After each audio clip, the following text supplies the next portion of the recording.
Go ahead. Okay. All right, good evening. Happy New Year. Welcome back to our council meetings. This is our first council meeting of the year. Hope everybody had good holidays. If everybody would stand for the Pledge of Allegiance, please. To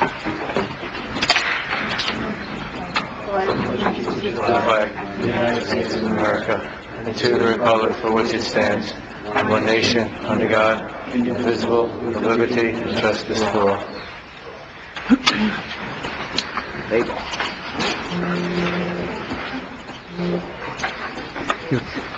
Call the roll, Marlon. Councilmember Sarver? Here. Councilmember Rousselot? Here. Councilmember Reed? Here. Councilmember Fuller? Here. Councilmember Ruder? Here. Vice Mayor Leonard? Here. Mayor Yaffe? Here. All present. Thank you. I'd like to recognize former Councilwoman Gay Royce, who's with us this evening. Welcome. Good to see you. And before we go further into the agenda, I'd like to turn the meeting over for a moment to Councilwoman Solange Rousselot. I'm gonna start crying, okay? Okay, this is my last meeting. I'm sorry.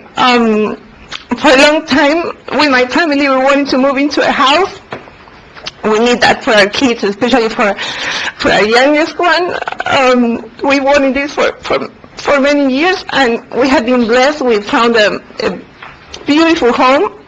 Of course, it's not in Bay Harbor because it was very pricey. It was impossible. But it's in another town.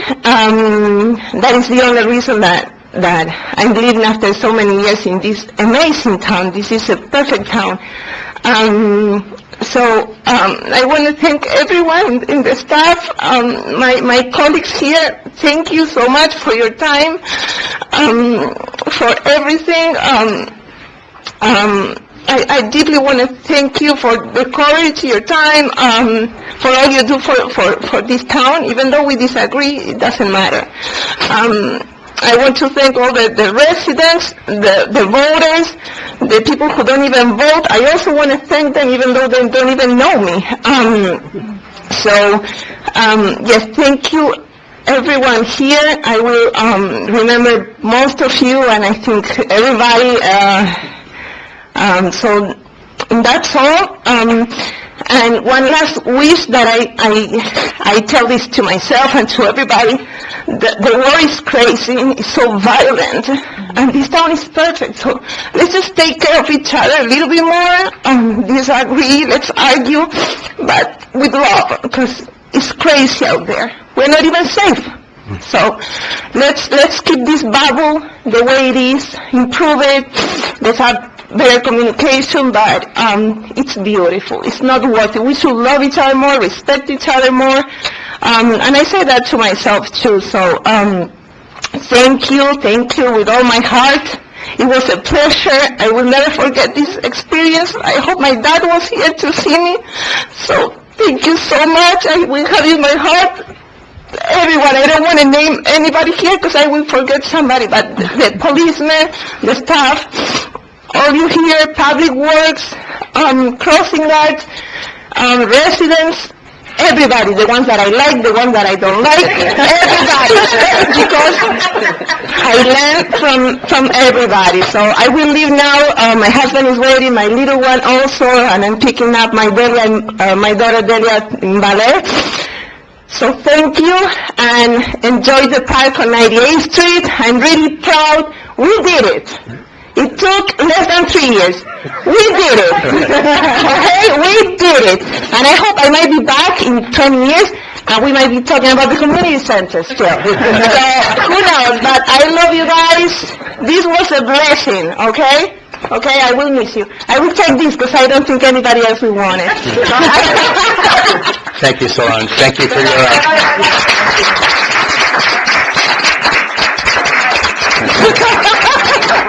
Solange, thank you for your contribution to the town.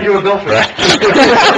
I wish you and Carlos and your family well in your new home. Thank you. Thank you. Thank you. Mwah. Thank you. Bye-bye. Marlene? Craig? Frank? Everybody, okay? Call me. I like Okay. Right,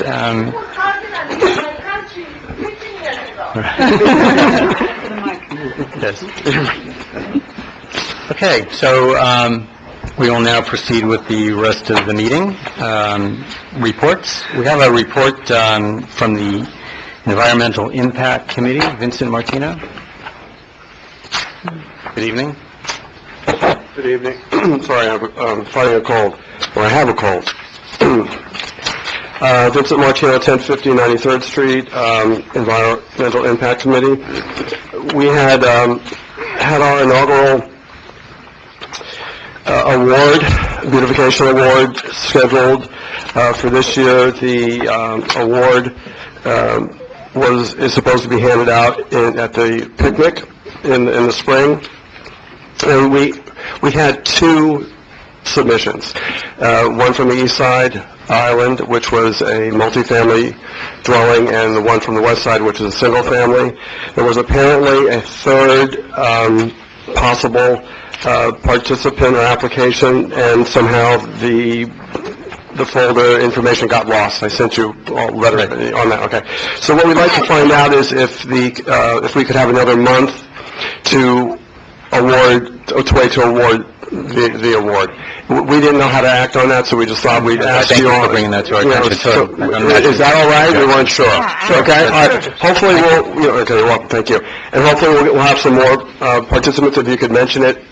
Can we put it in the newsletter? It might be too It's late. been, but I suggested to Ron that we put the actual application. Yeah. Put the application, and then when we do have the winner, we put a picture of the winner, the actual... Right, all that, right. I think word of mouth also, if everyone in here, council members, staff, and people in the audience can just tell a couple of people and remind them, because, everyone's busy over the holidays. Right, we feel like the holidays really disrupted the whole process. Do you want 2 months? Because if it's going to the newsletter, it's going to be in February. We're going to probably miss next meeting as well. This way, at least you have time for it to go to the newsletter with the flyer. That would be great. Yeah? Let's get This 2 months. First one. Yeah, so People aren't used let's to it. give 2 months, so it gives a little more time to get into the newsletter. And by Okay. March, you can get it, April's Okay. usually the thing, we can put the winner in April, and... Yeah, That's go on great. to the race. Okay, thank you. Thank you. Thank you. you. Feel better.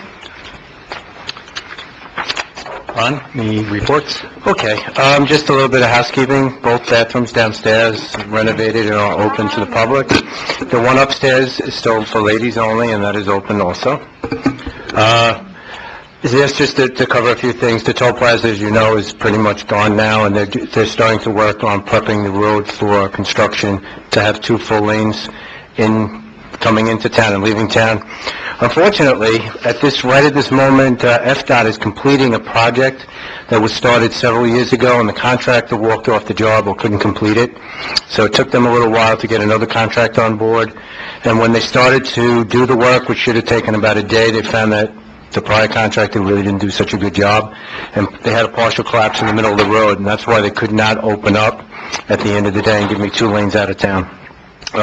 They did agree to work through the weekend, which they did, and they're pretty much close to putting a new storm drain that will connect one side of the street to the other, and I'm hoping they'll be done by Wednesday or Thursday, and we'll be back to 2 lanes.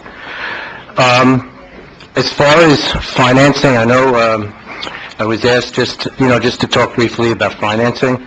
Well, I'm not really prepared to give you a full breakdown of numbers. The numbers are pretty consistent, a little off, but being that we're only in the first 3 months, we haven't started to see the revenue from people who are paying by toll by plate. In other words, they're getting their bills in the mail, and we understood that right from the beginning there was going to be a delay of a couple of months for that to start funneling through. So every once in a while we'll see a check or a deposit that, between the normal check in the $100,000 range, and normally see a big one.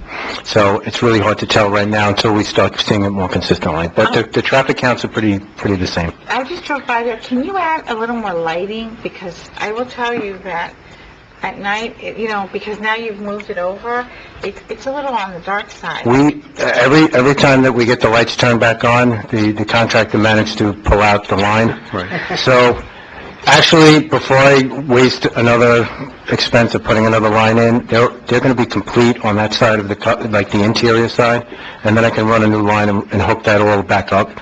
But it's not wasted, you know, if I can do it sooner, I will do it. If we can do it tomorrow, I will do it, to get the lights turned back on. But it's, you know, I've heard that also. And there will be additional light poles there that that we used to get the light from the canopy, and that used to be the lighting. So we have the one pole that's not activated that will be now activated. 98th Street Park, you know, as Solange just mentioned, we should be opening pretty soon. There was a concern raised about shading, particularly where we were talking about the tot lot areas. Granted, it's this time of the year, the sun does take a different angle, but we are going to look into putting some more shade trees in front of the tot lot, not the type that would block your view to the splash pad in that area. We can't really add anything to the shade structure itself without really getting into wind load calculations, and it gets very technical. But the trees, we actually had extra trees in there originally, and we took them out, but we definitely can put them back in, and we'll put larger size than we normally would put, so that should alleviate some that concern. I will bring something up, and I just bring it up incidentally. At our planning and zoning meeting, there was a issue raised by one particular building regarding pests and rodents that they see during demolition. That's not unknown here in the island. Anytime we did road work or we were doing community enhancements, that was something that, you know, we would see from time to time. We expect to bring back something in February or March to address that, but in the short term, any demolition that will happen, we will require it for the permit process. That's 3 to 4 months of pest control start before the demolition starts, and that will also include during the pre-construction meeting, which we have to have when concrete is poured. Because that was something else that was brought up, and it was brought up incidentally, it's just in conversation, that some cars got some splatter, oversplash.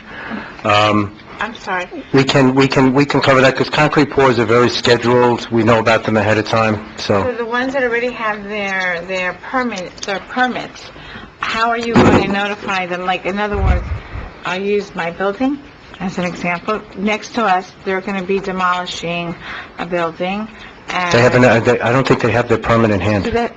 But let's hypothetically say they did. How, then after they've had their permit in hand, are you planning on... We will just contact them and require them to put some pest control down with a certified pest control person. And so anybody who has a complaint in their own building saying that this is the cause, who do they then go to, code enforcement, or do they... Well, they would just come to town hall, we could go through code, but that's how it would go. And then we would put it in the code as in the ordinance, so that it wouldn't be just something we add on to a checklist. It would be something that they would see and it would be required. Last thing.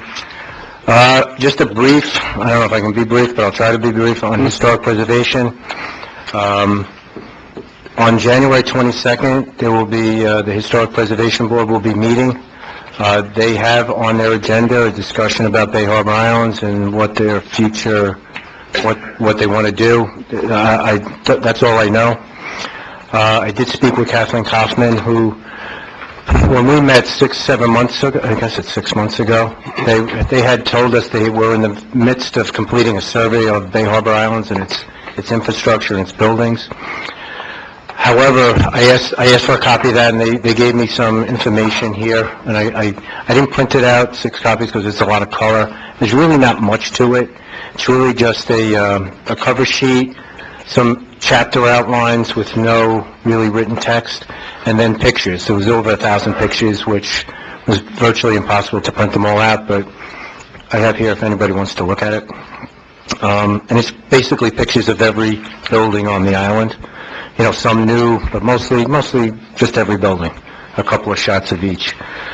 And that's really it. I don't know what their plans are. And that's really all I have. I can go to that. And that's really it on historic preservation. I would probably recommend anybody to go to that meeting. I will be attending, just to see what the topic is and what they're going to do. Other than that, that's my report. Thank you.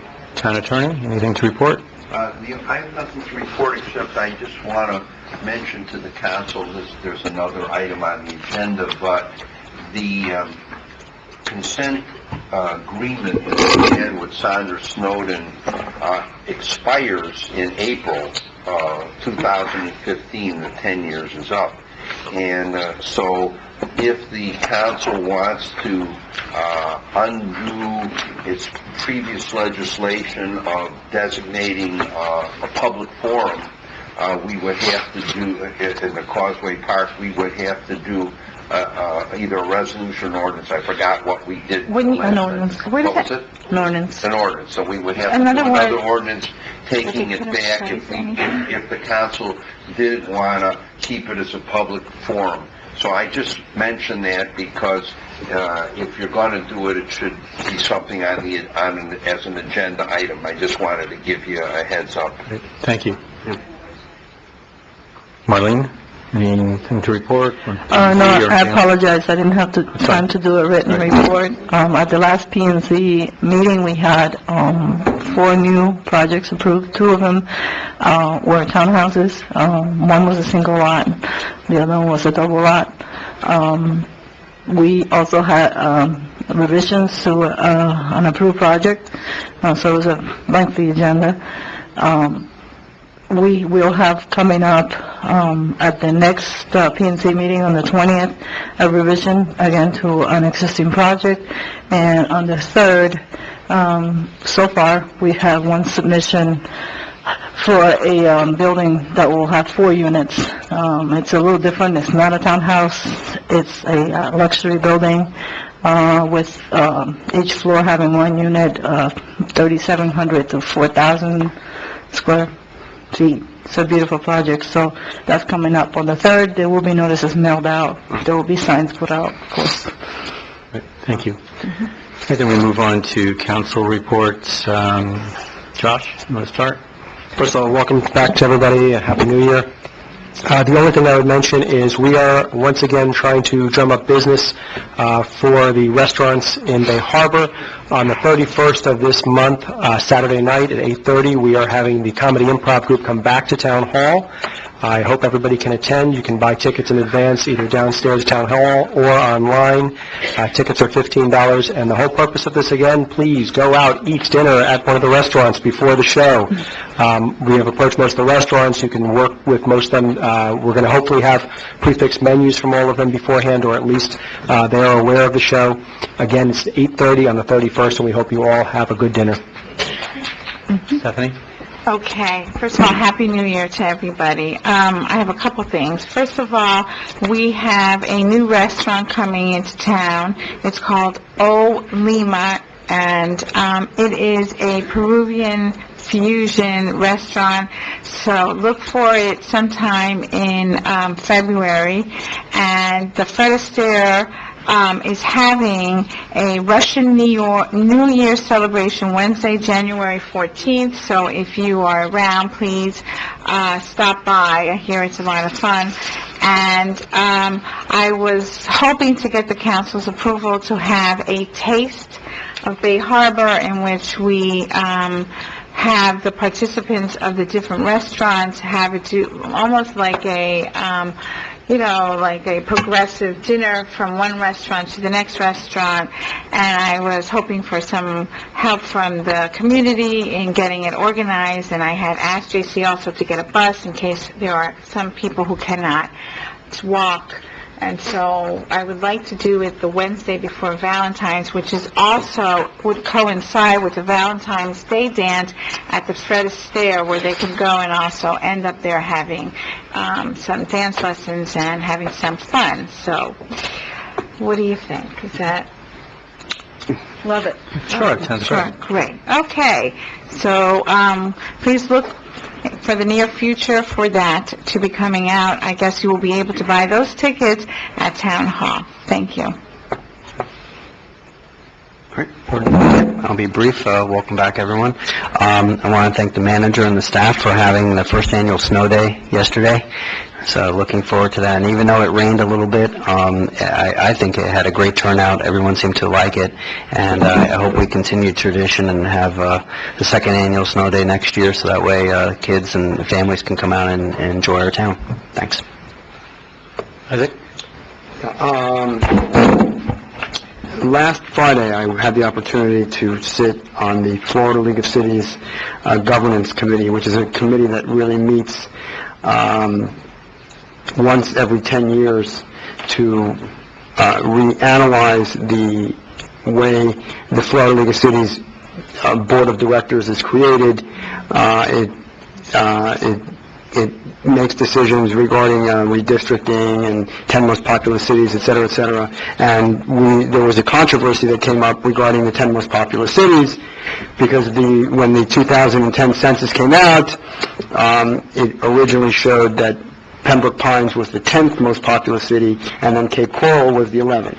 And then 2 years later, the Federal Census Bureau sent out a correction because they left a zip code out of Cape Coral's population, and then Cape Coral became the 10th most populous city.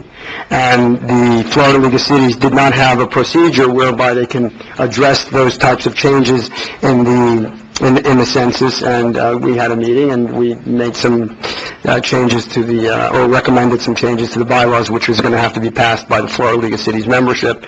So that was a meeting that I attended last week in Orlando at no expense to the taxpayers, and I was invited to sit on the committee by the president of the Florida League. And today I had a chance to go to the Children's Trust meeting, of which I'm treasurer for, maybe the 8th year already. And, we had an excellent meeting. Again, I have the annual report that I'm going to submit to Marlene, so everybody can see the annual report of the Children's Trust from 2014. And, we had a lively discussion about shared services for smaller providers, for smaller nonprofit organizations. So we're really trying to make sure that our investment in small providers are leveraged in a way that we can service the more underserved population. So that's my report. Kelly? Hi, ditto, welcome back, and Happy New Year to everybody. I hope we have a great year together. In the last 2 months since we met, I try to stay busy, going to a couple environmental impact committee meetings, some P&Zs. I'm very encouraged to see the new direction of the P&Z, thanks to many of you in the audience who have tirelessly come and spoken and asked for larger units and less density here. It seems like, the wave is finally coming back in that direction, and it's much appreciated. So don't be discouraged. Continue to come out and speak and support your passion. I worked on a little bit of Keep America Beautiful and reached out to county commissioners, our state legislator, who I hope will be coming by one of our meetings and saying hello, a couple of Dade League events, a Florida League webinar on some of the legislative priorities. I'm excited to be looking forward to the new session coming up and getting the best for the town. And in the interest of time, that will be all for me. Thank you. Thank you. Happy New Year again to all of you. I have nothing to report, but I did want to mention, as we're going to be moving on to Good and Welfare, that I had the opportunity to attend meetings outside of Bay Harbor Islands and noted that sometimes I think they're a little bit more organized than we are, particularly in the speaking part of the meetings. For example, one of the county committee meetings, it really didn't matter who you were. They held you to the 2 minutes, and that was it. And there wasn't a lot of cross-conversation. I think that tends to get the meeting going a little bit smoother and perhaps ending a little bit earlier. And later in the agenda, we'll have a discussion about the format of our meetings. As those of you who were here in November know, we, I think, ended at 1 o'clock in the morning. So that's not good for any of us. So as we go into Good and Welfare, the council, I hope you'll cooperate and not interrupt the speaker. Let the speakers have their 3 minutes. There will be no pausing of the clock. The timer is right behind me, so, speak for your 3 minutes, and then if anybody wants to ask questions, respond, that's up to the members of the council or the administration. So, Good and Welfare. Doris Morano.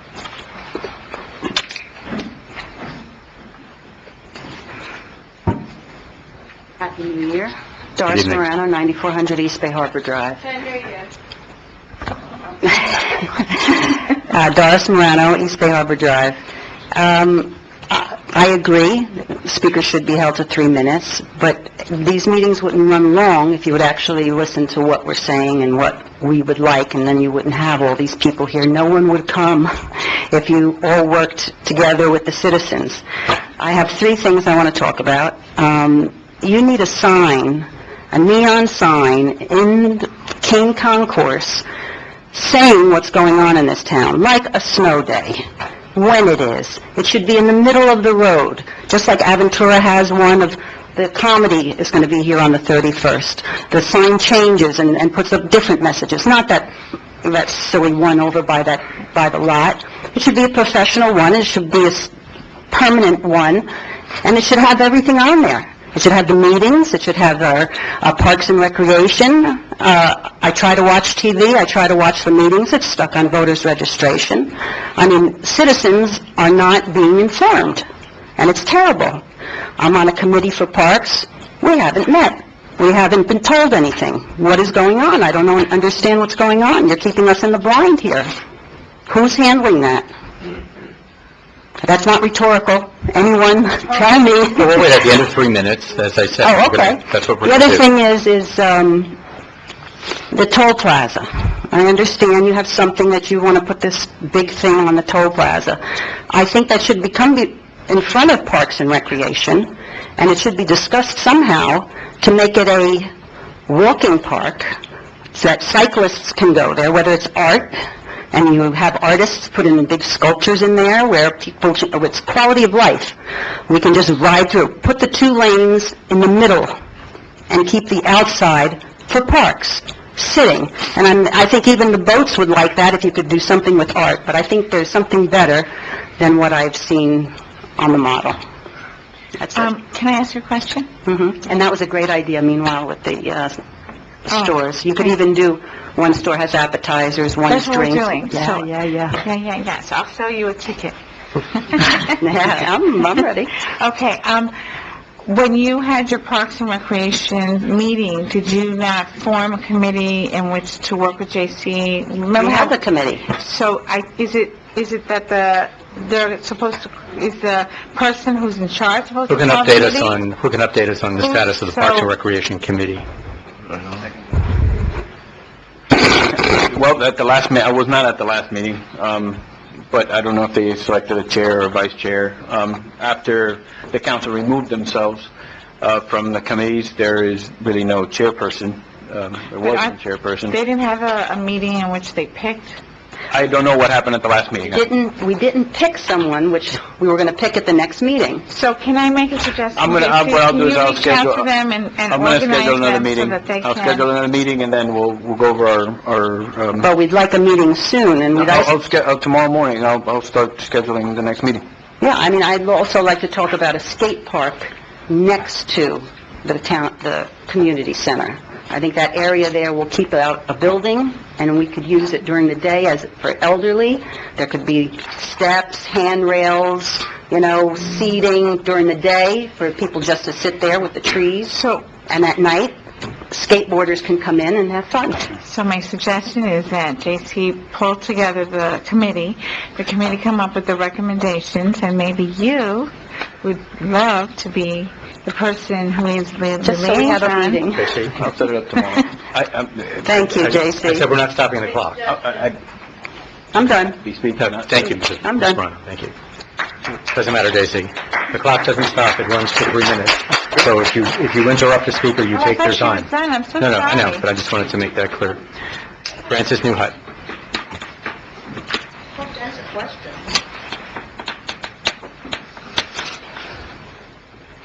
It's better, I think, to let the speaker speak for 3 minutes. If you have questions, we'll try to respond to them, rather than interrupting. Go ahead, Mrs. Newhut. Happy New Year to everyone. Happy New Year. Francis Newhut, 1060 King Concourse. I was surprised to read in the January 2015 newswaves about our thriving business district. Has the mayor ever been seen patronizing any of these restaurants? Yes. Okay. Other than Subway? and/or retail businesses on the Kane Concourse? Since I have worked for over 30 years on the Kane Concourse, why are both the Kane Concourse restaurants and retail business always going out of business? Perhaps this town should welcome new businesses. In 2014, I was the landlord of 4 businesses on the Kane Concourse that went out of business, including Lapine, that seemed to always have difficulty with sign permits. At this particular time, a questionable preschool on the Kane Concourse was allowed a cheap sign, possibly approved by council. Also recently, 2 new businesses were immediately slapped with courtesy notices with incorrect language that they didn't understand. 2, a positive image. Although a council member spoke of a child molester living in Bay Harbor Islands, why do they avoid discussing workmen, possibly not screened, in grubby clothing, strolling down the Kane Concourse, where patrons are eating, to either park their cars in the town's parking garage, across from a public school, or else possibly living in questionable code violation housing on the East Island? A successful business district requires a right mix of stores, restaurants, coffee shops, and retail, stated in the town bylaws. Therefore, why has the town allowed an excessive amount of offices, a preschool, and other gimmicky businesses onto the ground floor of the business district that do not add to the mix? Although all 4 gateways are visible from the Kane Concourse, only the southeast gateway is in the business district, according to our slum map. Therefore, by allowing the same usage in both the business and residential districts, may have had a detrimental effect in the business district. The northwest residential gateway was only issued a demolition permit and remained vacant for many, many years. The southwest, and this is the commercial gateway, was converted from a restaurant into an office with minimal customers. The northeast residential gateway is a parking lot with a dilapidated parking lot with construction trucks on it now. And the southeast residential gateway, which is now the Monarch Hotel, is a transient 96-room hotel and restaurant and a bar across from the school and residential homes, which is very disturbing.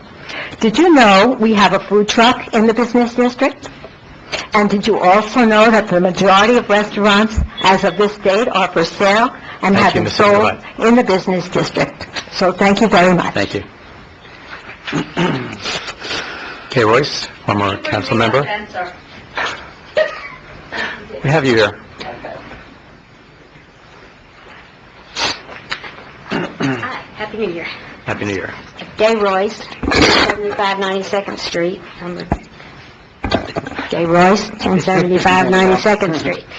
I've lived there for 17 years, and we have never had a rodent problem. Thank you very much for addressing that. That was all I was going to make some suggestions, that you hold the developers responsible. Once, what happens, I believe, is once the people move out and those green fences go up, the rats move in. And then when the developer comes and tears everything down, the rats find someplace else to live. So I appreciate your finding a way to hold them responsible for the expense that we end up paying. Okay? Thank you. Thanks. Kathleen Kennedy.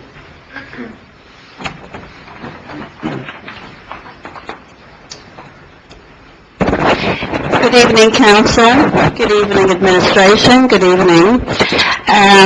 Happy New Year to all of you. First of all, I'd like to congratulate J.C. for having a baby. Has anybody congratulated you? Here we go. Now it's on record. I have good things and bad things. Only one bad thing, but I'd like to, when I came in from Texas, I loved the flowers, the landscaping. It was absolutely beautiful. Thank you, Ron. Thank you, J.C. I also went to, this might be a compliment to you, Jordan, which is Brea, but I know you were on the Parks and Recreation. I went to the park, the Tot Lot Park, and I have to tell you something, it's lovely. It's really very, very nice. Good job, J.C. Good job, Ron, and the administration. There was a little problem there. I mentioned it to J.C. and Ron. They are aware of it, and I think they will correct it. I'm a little disappointed at the League of Cities for not giving turkeys to our families here in the Harbor Islands this year. And I think we are wasting money by sending whoever goes to the League of Cities. I think it's a waste of taxpayers' money because none of our families got turkeys this year. And I need somebody up here, and I know this is not personalized, Mr. Mayor Yaffe, because I know you don't, this is not you, but there are some, I don't know whether it's Eagle or whatever, that go to the League of Cities, and for years, I've always got an email, Kathleen, tell me who needs turkeys, especially, I wouldn't say poor people, but who needs turkeys in our community, and I was always able to provide that list. It didn't happen this year. I want to answer to that before I leave here tonight, because that's been a really big problem with me. I also like the fact that we're generating revenue. I exercise in the garage, and I saw all them big fancy Cadillacs up there, which I wish I could afford, but maybe one day I will. And we'll get generating revenue from all them big Cadillacs up there. So kudos to you, Ron Wausau, or whoever did that deal, because I know when I park my car there, I pay $60 a month. And I want to thank all of you for doing all that you do. And Mr. Mayor, I did see you at Beto's. I was happy to see you there with your lovely wife, and I was with my groupies, and you were there. And this is what it's about, supporting our community. And I really, really appreciated you being there, because it shows, and that you are supporting the commercial district. So sorry, Fran, you were there. I wish you all a happy, and there it is. Thank you.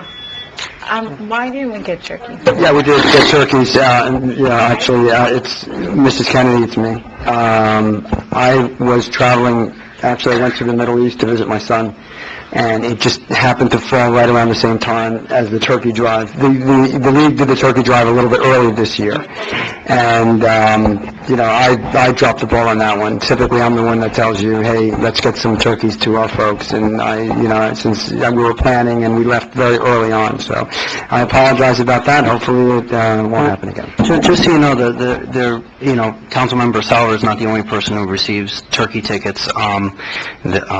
Mayor Yaffe and I also receive turkey tickets because Mayor Yaffe is actually the town's representative for the league, and I currently sit on the executive board, so we're actually blessed that we actually get a decent amount of turkey tickets, which I will tell you that for this year and every year that I've been on the board, I donate my tickets to this public school and trust that the school's counselor pick families that are in need to donate those tickets, so it's not political. I have no idea who gets the tickets every year. I just think as long as it goes to families that are in need, that it's a good use. And so you should know that there are a lot of families in Bay Harbor that got turkeys this year. It wasn't, even if, he was in the Middle East, a lot of families got turkeys this year. So I just want you to know that. And every year, as long as I'm on the executive board or on the board of directors, we will always have that. So the school donates those tickets to the needy families. Thank you. Sure. Victor Maya?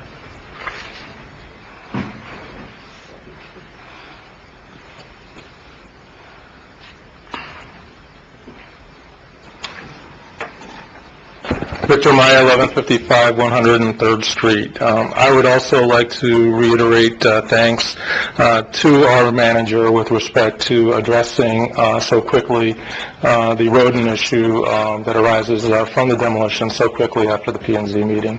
Thank you. One thing that was kind of curious in some of those communications was I noticed that all of the email communication from the town manager informing you guys of his plan all went to sort of private emails, except for Commissioner Salver, all of those email addresses were not the official Bay Harbor Islands emails.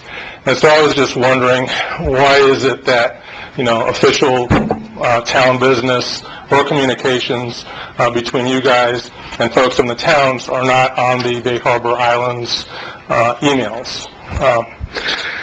Secondly, also arising out of that P&Z meeting, which was rather lengthy, mostly because there was a cancellation of the prior meetings, and also I think because some of the individuals that were impacted by projects hadn't really been exposed to those projects prior to the P&Z meetings. And it goes back to the issue of transparency and the notice going to individuals. Only recently has the town published DRC meetings so that residents can go there. And looking at the calendar, I don't see any scheduled for January, and that may be the case. But it would be nice if the notice requirements for the P&Z meetings also apply to DRC meetings, so that the impacted residents have an opportunity to go to those meetings when the developers are not otherwise apt to show their plans to the neighbors of any projects.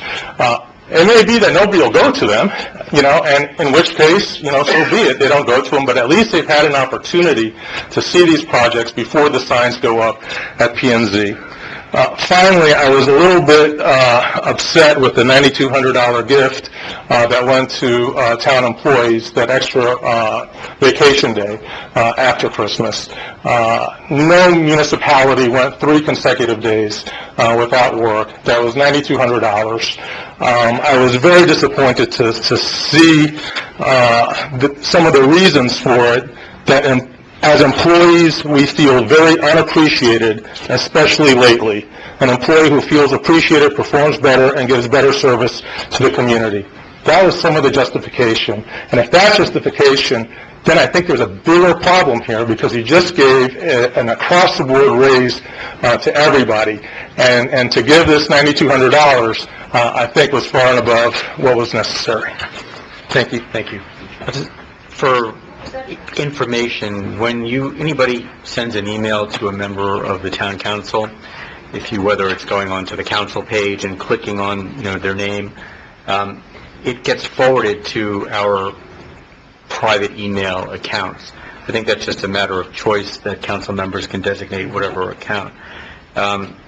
Because since we're not in town, I don't know, speak for everybody. I'm not in town hall, so I'm not logging into the Bay Harbor email system every day, although now I do, because for some period of time I was getting hundreds of spam emails coming from the town's email system to my work email, so I cut that out completely, and now I do log in. But just so you'll know, if you send an email to my Bay Harbor Islands email address, it gets forwarded to me, and my colleagues the same, so that we can respond to that. I'm happy to have it go right to the Bay Harbor email, that's fine. And let me actually add as well, when they go in there and they do get forwarded, they're still retained by the system here. So for public records requests, we still provide everything that you have. Paul Ruthfield.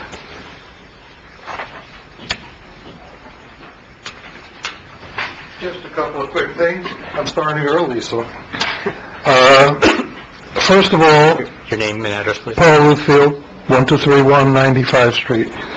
First of all, my neighbors and I have had a serious noise problem, and it really affects one of you council people more than it does me, because every morning at 7 o'clock, now it stopped, by the way, it's finally finished, well, I kept track of what was going on to cause all this noise, and there was a crane that every day would move a pile from here, move a pile to there. Started at 7 o'clock in the morning, until finally one of the police officers got him to stop, even though he had been there 3 or 4 times before. And it continued even starting at that hour on Saturday. And it's very annoying. So I would just like to suggest that we do something to stop that kind of business. Crane operator told me, well, they do it because they can. So there was their answer. The second item that I would like to suggest that the council consider, we're all constantly talking about a sign coming in from the west to Bay Harbor. We have two absolutely satisfactory, even better than satisfactory signs currently on the west side of West Island. Only problem is the way they're faced, nobody can see them unless you specifically look for them. Instead of spending money on erecting a new sign on the causeway, I believe it would be possible at a comparatively minimal cost to put those signs on pedestals of some kind, moving them to face west instead of facing north and south. If they can move them to face west, you now have entry signs to the islands, rather than spending a lot of money on a new entry sign on the causeway. Lastly, Doris, I think what should be considered is once the community center is up and running, is possibly putting up a sign that could be changed on a regular basis, announcing what's going on in Bay Harbor. No, it's not on Kane Concourse, but it'll be on 95th Street, but I think it would be a very effective way to get information out. Thank you. Thank you. Juan Yarena?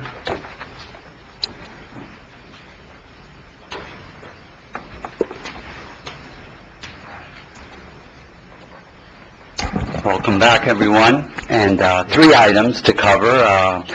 The first one, I won't be here for the 22nd for the historic preservation, so I just wanted to express my support for historic preservation. I think there's a lot of precedent to the benefits. There's more fame and fortune in supporting it than there isn't.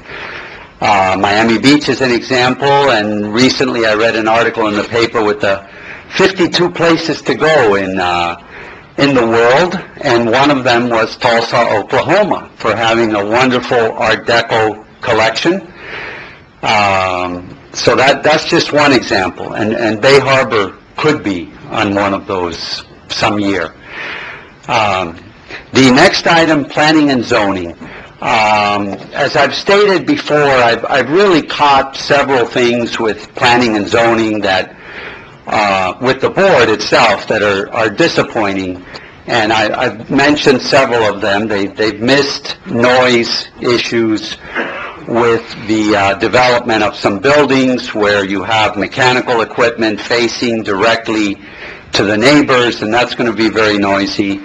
Another thing is that we have, as Councilmember Solange, our former council member, said, an incredibly beautiful town here. We really do. And there's no reason to cow down to any developer. They will want to come here. 9901 East Bay Harbor Drive, which is right by the stop sign, that building squeezed in 8 stories. The height of the ceilings there are 7 feet 2 inches. I can change the light bulb quite easily just by going like this. So you can imagine they're charging $700 a square feet, and it's very attractive to people who don't know any better right now. They haven't seen the units. But think of the resale value of those units. Would you buy a 7-foot 2-inch height ceiling for $700 a square foot? I wouldn't. Would you park your car in the underground parking garage in the swimming pool for cars? We've talked about this before. In the continued construction of underground parking garages on an island at near zero level, sea level. And the last issue I really wanted to bring up was that of trust, because there was a lot of trust that was, I think, broken in 2014. And I would hope that in 2015 we really move forward together. And just as a brief example, the assistant town attorney calling it a Scribner's error for the balcony thing. There's a Well, I guess my time's up, so next time I'll cover trust the next time. Actually, one second, let me, if I may, I appreciate your comments, but I just want to let you know, we did address the ceiling heights. That was something that we were all concerned about, and we did address that last year. That building was before the changes, but you can no longer build that height, just so you're aware. Thank you.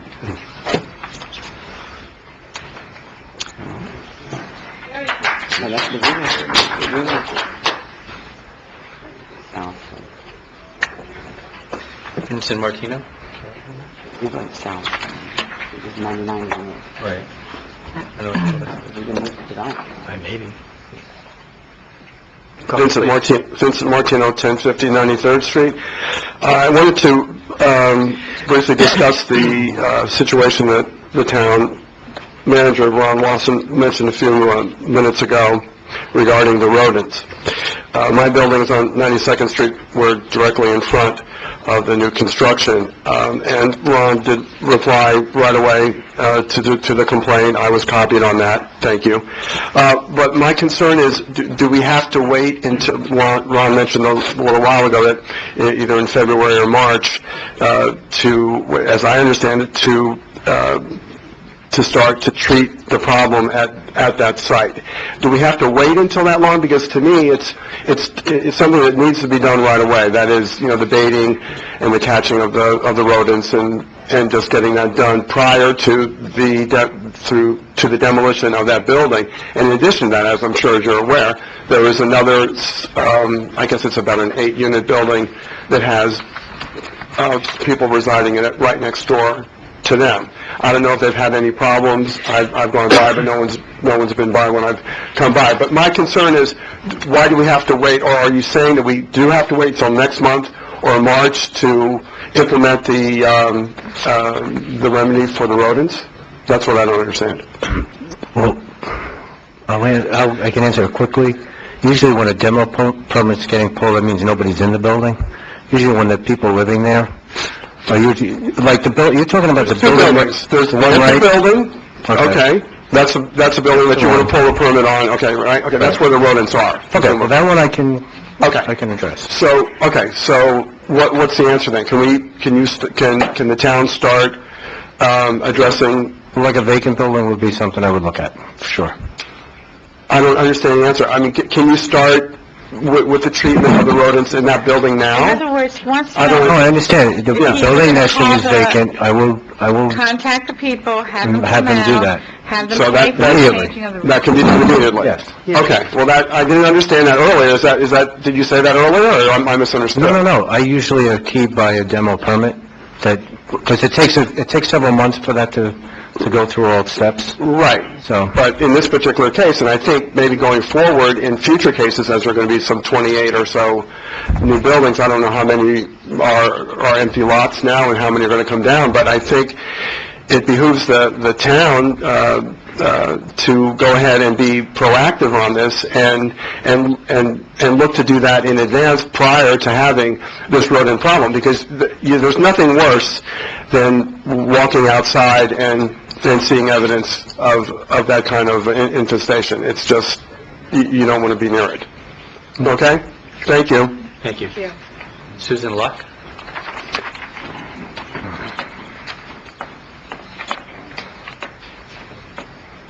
Good evening, Susan Luck, 10180 West Bay Harbor Drive.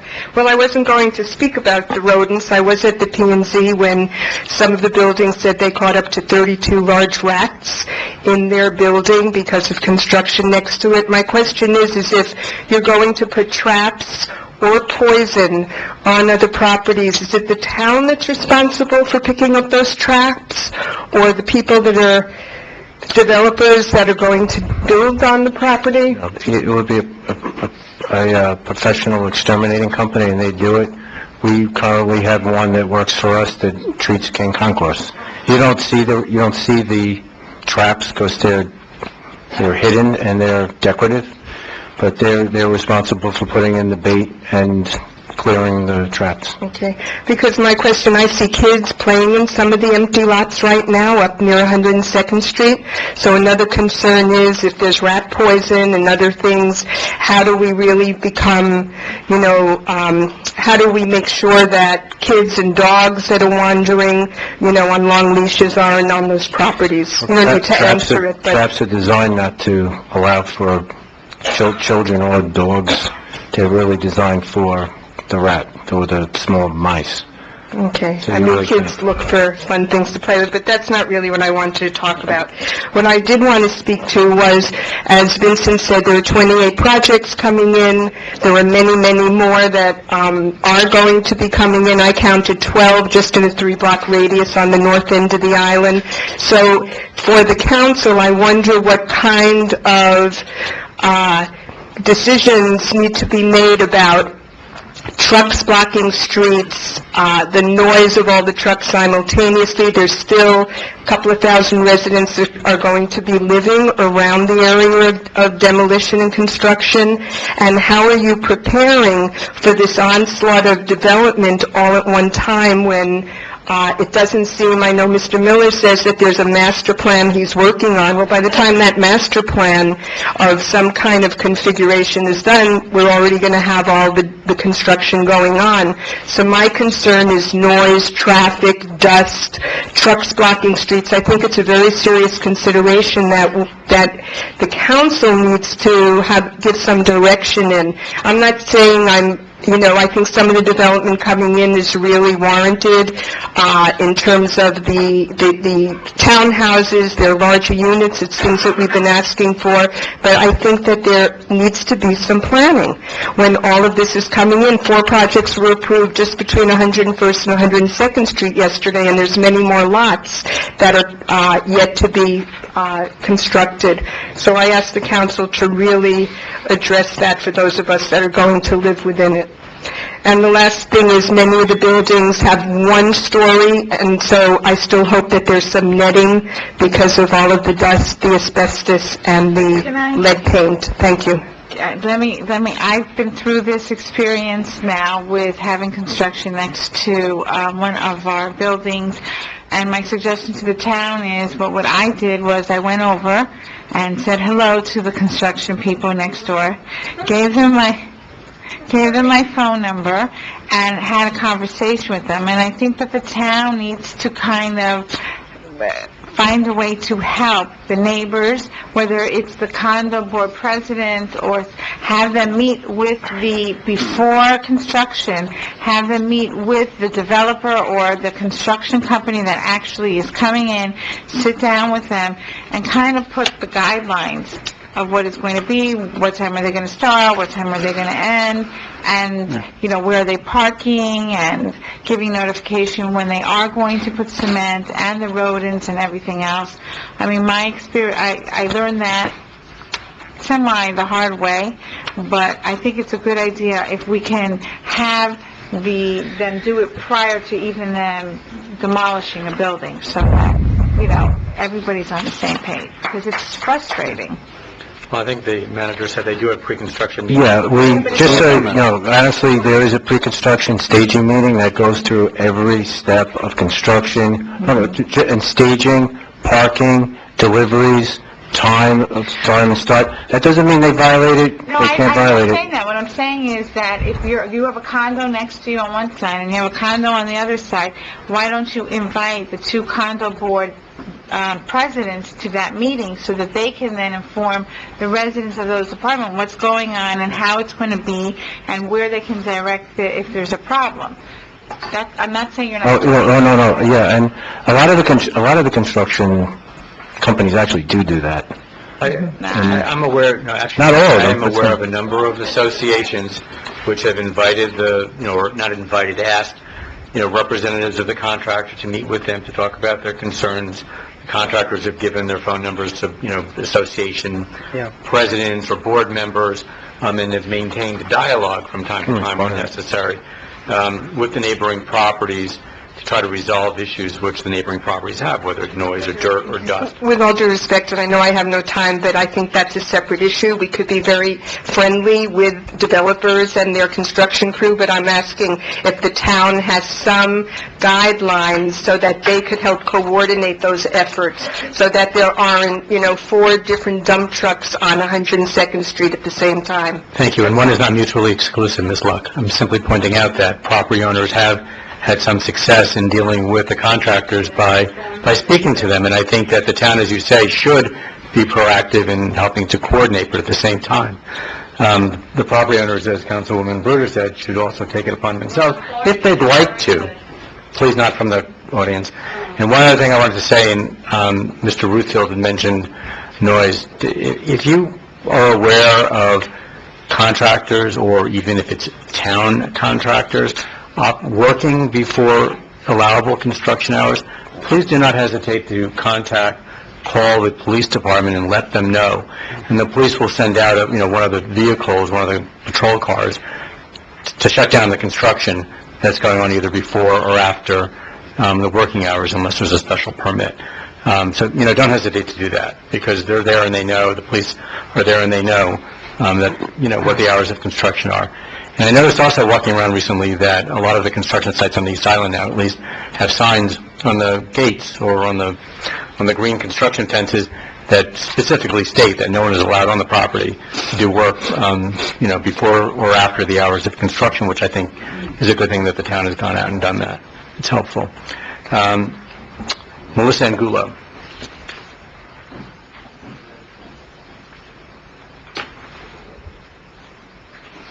Good evening. Melissa Angulo, 1075 92nd Street. Definitely Happy New Year to all you council members. I'm happy to see that I came last week and definitely was not a meeting of the topic of the road, and but really we couldn't take it anymore. We've experienced that, and kind of like we have to be very proactive, but at this point it's not our negligence. This is a result of everything, the construction, the empty land, and everything that's going on in our surrounding area. I'm very happy that Ron was actually very proactive as soon as I actually reached out to some other association members and congregated with some other board association individuals here on the island. And it doesn't stop there. I know that we're talking about something that's going to begin maybe 2 or 3 months, but it needs to start yesterday. And definitely hold all these developers accountable, 150%, because it isn't our expense. We were here first. They need to actually take into consideration for everything that's going on with their neighbors and the community here. So I'm going to definitely be very involved. You're going to definitely see my face pretty often, because I'm the president of the board, and I have to deal with all these consequences. So I appreciate the involvement and definitely the proactive approach, but we need to do something now. Thank you very much. Thank you. Okay, that's it for good and welfare. Let me say one thing. For everyone out there, and I appreciate all the comments out there, if something is happening when there's construction nearby you, please don't wait until the next planning and zoning meeting or wait for our council. There's no reason to wait. Contact the administration immediately. Let them know, and we'll make sure that everything gets taken care of as it needs to get taken care of. I don't want anybody having to suffer through a month or a week or 2 weeks or whatever it is before the next meeting to be heard. Please, contact us immediately. I just also wanted to say that at the request of Councilwoman Reed, we, in every notice that goes out about a project coming up, we put in the back of the notice information about the hours and some of the, not everything, but some of the construction site operations that they have to abide by, and we put out the number for code, and we tell them to contact us if they have any inconveniences. So we've added that to every notice that goes out. And that was actually the Environmental Impact Committee when I sat on it. That's really what it came from, was all the construction and the demolition ordinances that the committee addressed. So I have a few comments for as a result, I've held them all from Good and Welfare, and that was actually one of them. Ms. Morano talked about the Parks Committee and some of her frustrations, and I'm really thinking that, we gave this new committee format a try. We took the council off. I even went along with it. I was reluctant, but I really don't think it's working. So So I think at some point in the next few months, we just need to look at that again. I know we're into 2-year terms now, so normally I don't think we'd be looking at the reassignments in April until 2016, but I'll be bringing it up because right now the Environmental Impact Committee is down to 3 people. 1 person moved, 3 people have taken themselves off, and I am off. So we took one of the most productive committees and basically quashed it and really, we had a lot of talent out there, and it was not a good thing what we did. But it was an experiment, and we tried. Then, as far as the developers go, and, the one issue being the rodents and examples of things you can do to coordinate with them, I also wanted to let the community know that I got a call from the same developer. Our building is on the other side of the O residences at 98th Street, and I was pleasantly surprised to hear that their business practice, and not all of them do it apparently, but, not only have they offered to be good neighbors and do whatever is necessary, as have we, but they provide a baseline existing structure survey. So they called us, and, with the attorney's advice, we went ahead and we let them on the property. They take pictures, they take measurements, and they establish a baseline, which is so important, mostly to limit their liability for future. But it's really a wonderful thing for both to do, including some kind of a seismic tagging that they do, so that when they do start digging, if there's anything that happens to the structural integrity, if there's too much vibration, then they'll be able to mitigate that. So I know that with the first few projects, there were buildings that noticed cracks, and there was really nothing done like this before. And if the developer does not offer to do it, then it's definitely something that, an individual property owner can go ahead and do. I don't know the cost, but, it's something you can talk to your legal counsel about and your board, or at least, at the very least, take, some pictures yourself and make sure that you're working on all of this. And I think it's a great idea about the getting involved with both the DRC meetings and the pre-construction meetings so that owners can be involved, and I hope that we can make that a practice. And Marlene, I also did want to thank you for getting the agenda out on Wednesday. I had asked you to do that, and I really appreciate it. It gave everyone, including the committee members, a few more days to mull over the agenda, so thank you. Thanks. Okay, before we go into the consent agenda, as I guess we all know now, we have a vacancy on the town council, so I'd like our town attorney, Craig Sherman, to discuss what the procedures are. Okay, I'll do this in conjunction with Marlene. The charter is very clear.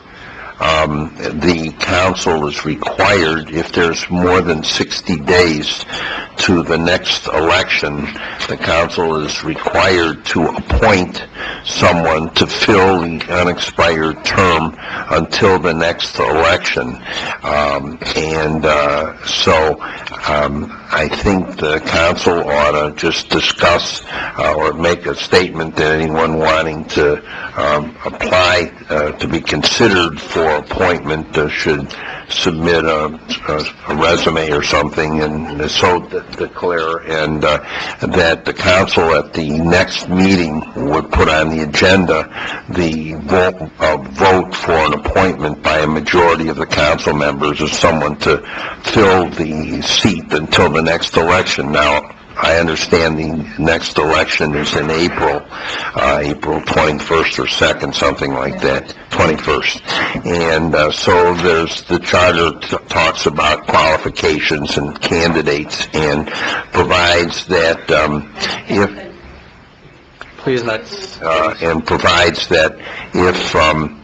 if there's 3 vacancies, for example, 2 that are up in Solange's vacancy, and if there's more than 3 applicants qualified to run, then there's an election. But the charter is very specific. If there are 3 openings and 3 candidates, that there shall not be an election, and that the candidate shall draw lots. So that's all in the charter. But I think for now, the council needs to express the feelings on what they want in the way of a resume or any disclosure provision for declaring an interest, and that will be then acted on at the next meeting. Marlene, you want to supplement that or not? Yeah, I just wanted to say that anyone applying for a vacancy has to meet the same requirements as anyone running for an election. They have to be a resident of the town for at least a year and a qualified elector for at least a year. So any applications that we would receive, they would have to meet those qualifications as well. And regardless of whether the council appoints someone or whether it's left for the next election, we would have a special election in April to fill the term of a vacancy. So I will be contacting the elections department and getting their permission to have a special elections, which should be fairly easy since we have an election that day as well. All right, just for the record, we call it a special election. Just a question, excuse me. Please, anytime you want to speak, just fill out the form. And the special election is just to fill the vacancy because there was 1 year left, I think, on Solange's term. Right. So even though the election is at the same time, you know, the regular election and the quote-unquote special election. Is there time to get an announcement in the newsletter that'll come out before the meeting? That was my next question.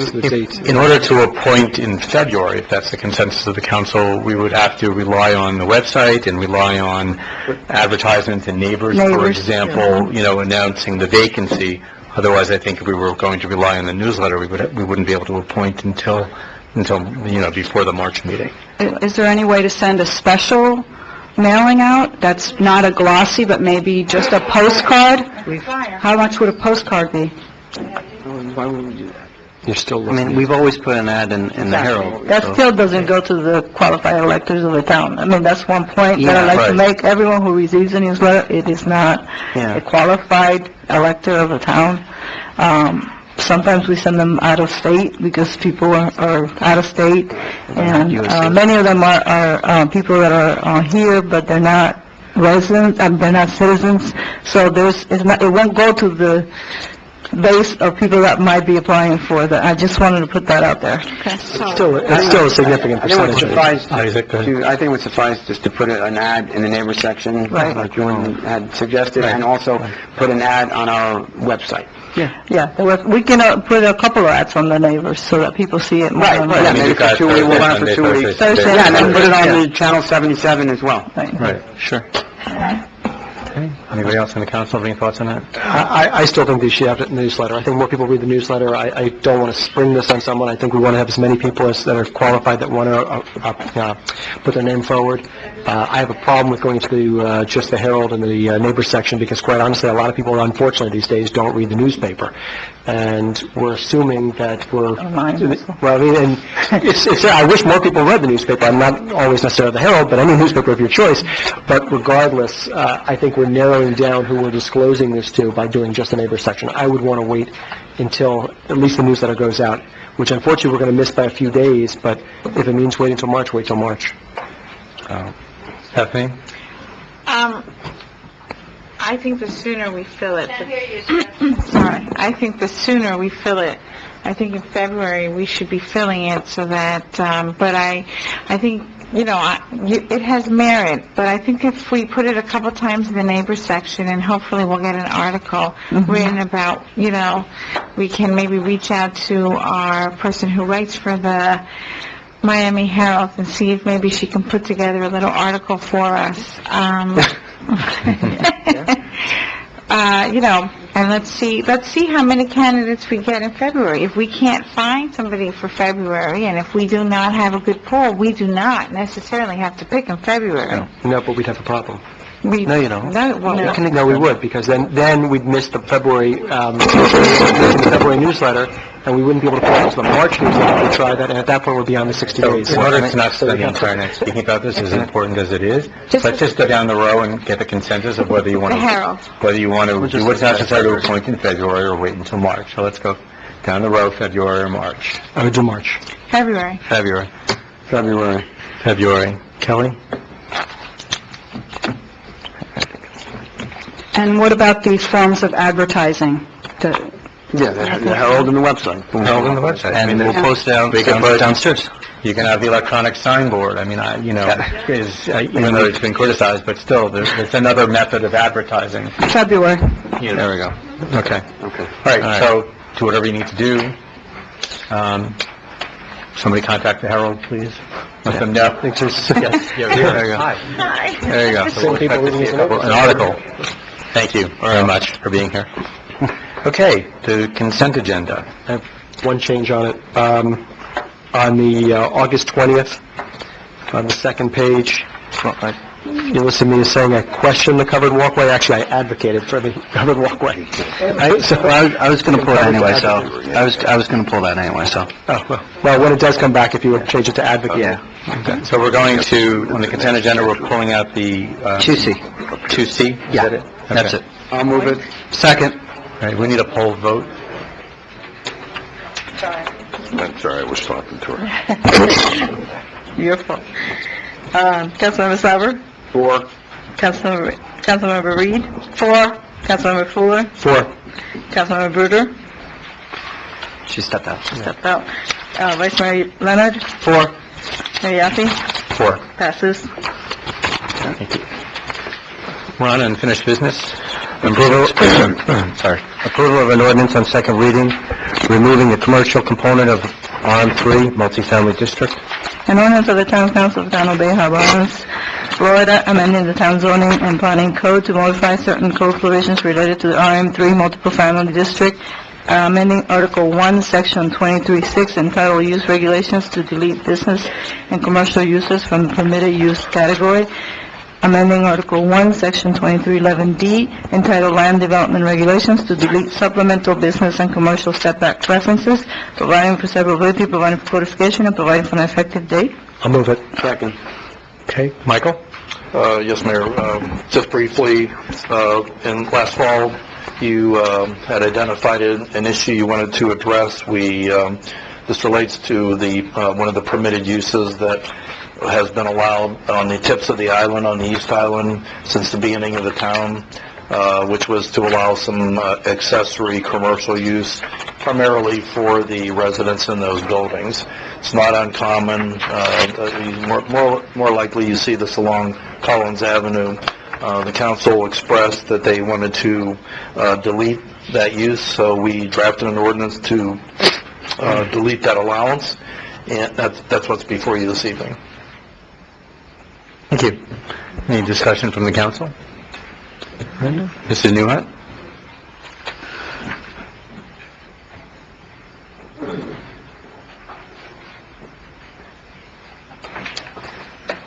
First of all, thank you, Mr. Miller, for eliminating, or council, for eliminating commercial. He did cross it out. I think you write the ordinances, is that correct? Okay. So thank you for taking out the commercial uses in the RM3 district. But I'm still disturbed about the top one here, where it says any use permitted in the RM1 or RM2 multifamily district. And the reason why is because, and probably you're wondering why I'm up here. And that is because I went with Kelly, Councilwoman Kelly, to speak to Mr. Watson when they were putting garages into the residential districts. And it took me, this is a whole thing with ordinances to figure out what whoever, now Mr. Miller, the town planner, told me he writes the ordinances, but there are problems with understanding them. And one of them was putting commercial in a residential district. The other issue, in which I went with Kelly to Mr. Watson, was garages. And there was a long discussion, and we were guaranteed, the pedestals are not garages, they're not freestanding buildings. Well, according to Mr. Miller, in his white paper, he specifically says, given the need to provide as many parking spaces as possible and the small lots sizes in the town, MMPA suggests design standards be developed for buildings facades rather than forcing uses into the buildings. To me, that's a freestanding building. And not only does the RM3 have a parking lot across the street, which can very easily get grabbed up by a developer, or else it could be commercial, but I have the problem because I'm on 95th Street, I have a commercial, and we use the parking lot across the street, which is on the fund map as residential. And anyone can build a freestanding garage for the residential, a commercial. I think one of the projects was, one of the gateways was going to put their parking, they were going to take that parking lot. And that's what I'm afraid of with these freestanding garages, or these pedestal garages not on their properties, is the developer's going to come and take those garages, the garages that are owned by our town, the people, the residents of this town, and there aren't that many of them, and that's what's going to happen. So, like I said, these ordinances are hard to follow. Please, take that out about the RM1 and RM2 with freestanding garages. Thank you. Anyone else? Questions, comments? Okay. Hold vote. Michael, did you want to address anything? I just want to, for the record, I just want to make it perfectly clear that the RM1 and RM2 permitted uses says commercial parking garages are prohibited, period. So I don't know where the confusion is. It's clear as day. We rewrote that section. So Thank you. Thank you. Again, we can't speak from the audience, from the chairs there, because everything has to be on tape. So, Mrs. Newhart, that's it. Mrs. Newhart, feel free to speak with Mr. Miller. Feel free. We're not going to just have the discussion coming from the audience, though, from the seats. Marlene, would you poll the council, please, on this item? Sure. Councilmember Brewer? 4. Councilmember Fuller? 4. Councilmember Reed? 4. Councilmember Salva? 4. Vice Mayor Leonard? 4. Mayor Yaffe? 4. Passes. Thank you. Item 7, Ron? Item 7. Show and tell. Show and tell. Request approval to replace the streetlights on the East Island. I'm looking to replace the current teardrops, the sodium vapors, with this more sleek LED light from Florida Pound Light. You can see it's a little more... You're grunting, your shirt's sleek? Heavy. Heavier than it looks, but you can see from the bottom, it's fully encased. They have long life, although we wouldn't be paying if one of them do burn out. It's a big night light. The light is definitely a little more of like a white light, typical to what we have on King Concourse, because those are LED lights now. The beauty of these is the cost savings. The original teardrop, or the original design that we were looking at, was well over $500,000 to install these lights, which really would be keeping in kind of what the original lights we looked at when we were designing community enhancements way back when, was this style. It was on a separate pole and a curved pole, but this was kind of the look of it. This, because it's a gray light, would blend nicely with the poles that they would be attached to. And the other thing too is it'd be very easily to install, so it will be a fast installation. Cost is about $206,000 and change. The only other option we'd have is the old-fashioned teardrop, which throws less light and is about $100,000 more also. So I hope that we go with these. I'll move it. I'll second it. Yeah, Ron, I have a question, Ron. Please. In my opinion, that, changing out the Cobra heads with that is really not an enhancement.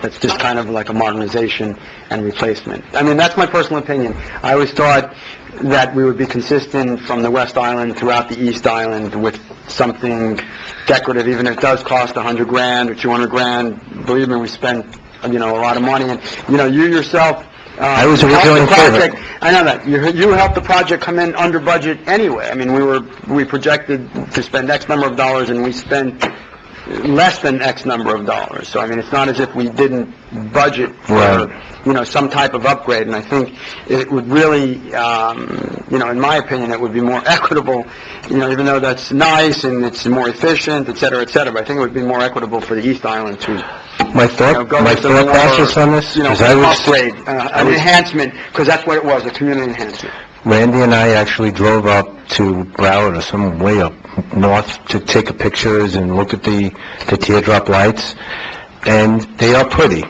but they're more of an old-fashioned light. Now, that said, over the last couple of years, you definitely can see that the East Island is becoming a little more modern in the housing and some of the buildings that are going up, and it kind of just kept more with a more modernist style. I do agree that it's a replacement light that will give us It's going to be, that thing is going to be connected to those to the gray. stainless They steel are. poles. Yes, absolutely. It's gonna look- I mean, if you squint, it'll look exactly the I same. will tell you the other thing, we're going to be the only city or town in the county that will be the first one to be going to an fully LED light system.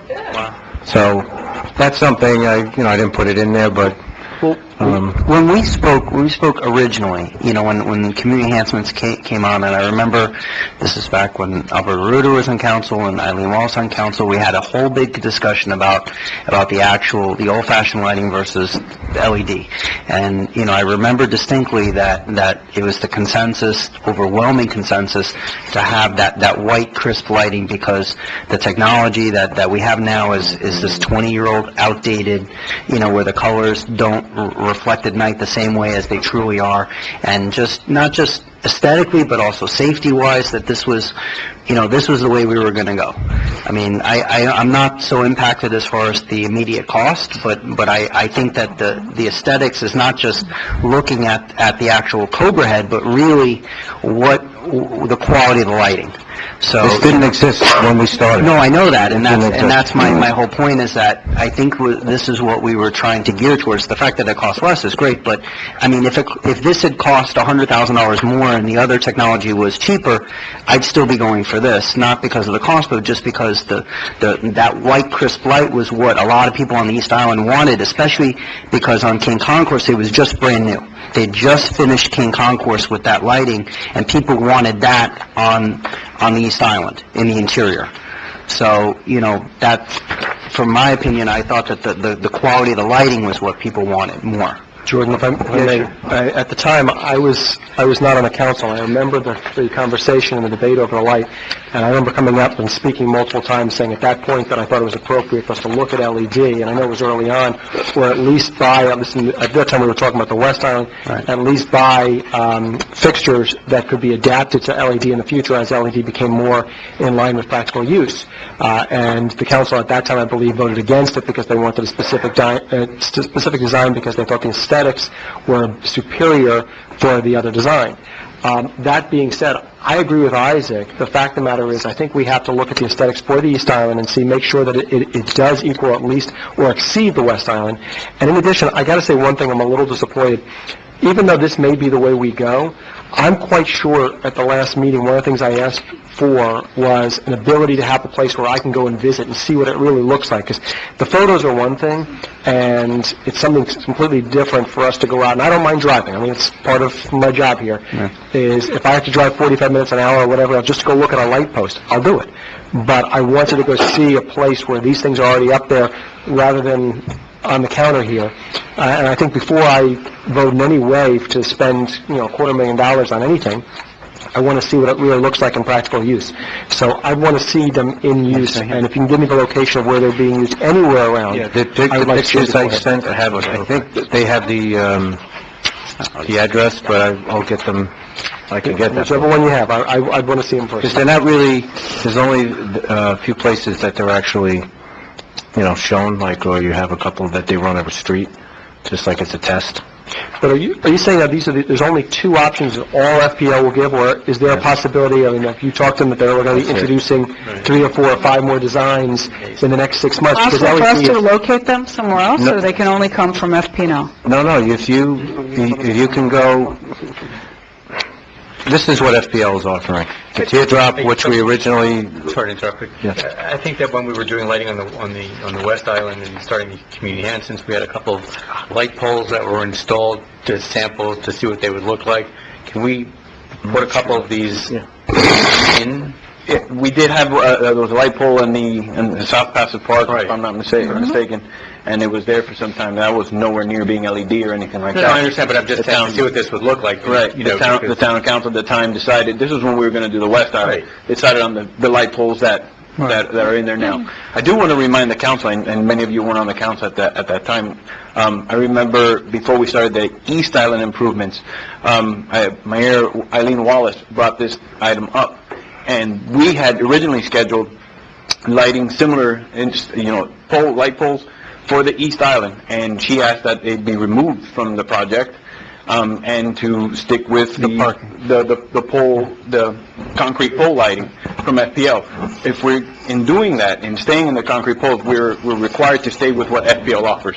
We can't, Pardon the interruption, but remind me of what Eileen's... I'll tell you why. What was her argument? Parking. It is definitely parking. And so there was extra poles with the other type. you're still going to have the concrete poles, and you're... I think it was over 100 spots. Is that it? That's the only style that they have? This is That's it. for the teardrop, but the teardrop is not LED. It's a monopoly. They can do whatever. It's an old fashioned. A or B. Basically, it's this or this. You can't put a non-FPL light on an FPL pole. So basically, this is it. Can you, J.C. Or this. or Ron, put FPL, install a couple of these, along East Bay Harbor, West Bay Harbor, somewhere, just to see what it looks like, And this is just because it's going on their pole, correct? That's why we can only have these two, okay? Because what I was talking to Ron about earlier today or this week was that, as we start to underground for the new development, and we know that we need a longer stretch of 1,000 feet, if we got rid of all these wires, and then we're just going to have a giant cement pole for the sole purpose of holding this up, I mean, maybe we should wait a little bit and see, and then those can be replaced with the thinner decorative poles, and they'll be, a little nicer to look at, and they're kind of, blend in a little bit. And also, there are people out there who are very concerned about this bright lighting, because some people on the East Island, have their units facing the street. So, even though I tend to like it for crime prevention, and I know it's cooler and it's more economical and all that, I think we need to be sensitive to the people whose units are right on They are the main drag. designed, they are designed just like the other ones, where it's not going to throw backlight, they have to... Is there a height that they recommend that they have to be at, or is it a variable thing? 22 to 25 feet, and that's where, basically where the current lights are.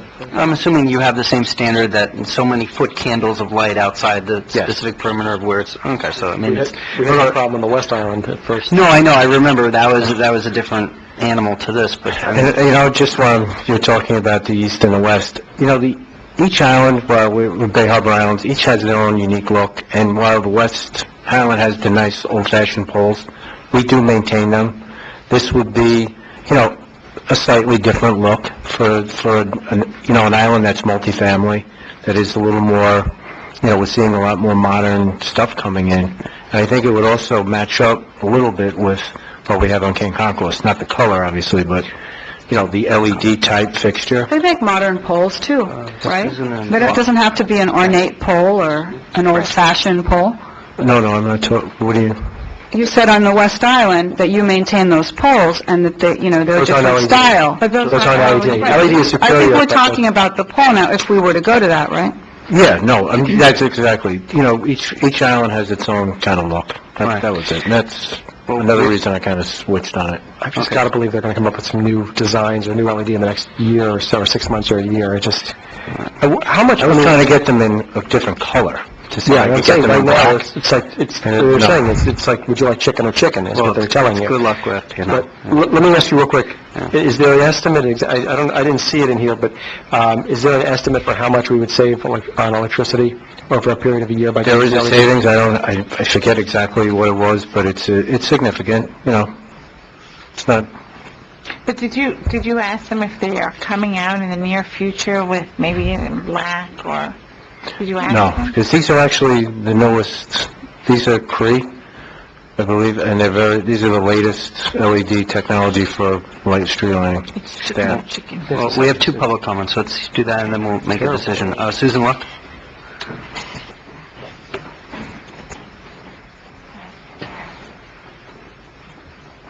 Susan Luck, 10180 West Bay Harbor Drive. I remember this conversation several years ago, and looking at different communities and talking about the lighting.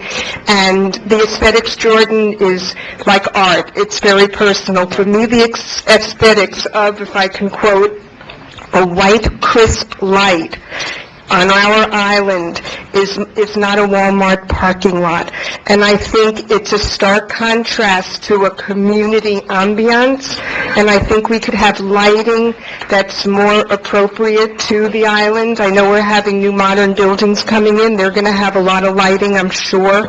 They're glass. They have a lot of transparent lighting if crime is a concern. I think we really have to think not only of the look of the pole, but the quality of the light that's coming through. And I remember we talked about the old orange incandescent lights was not even available anymore. That high-pressure sodium. Yeah, it's not available. Yeah, they're moving away from that, and that's the old lighting. But even if you're going to do LED, it's environmentally a good thing, perhaps. But is there a lower voltage or what, a lower watt so that it's not the high white crisp light, because it is very stark and it does take away from kind of that neighborhood feel. So that would be my recommendation. Thank you. Sure. Fran Newhut?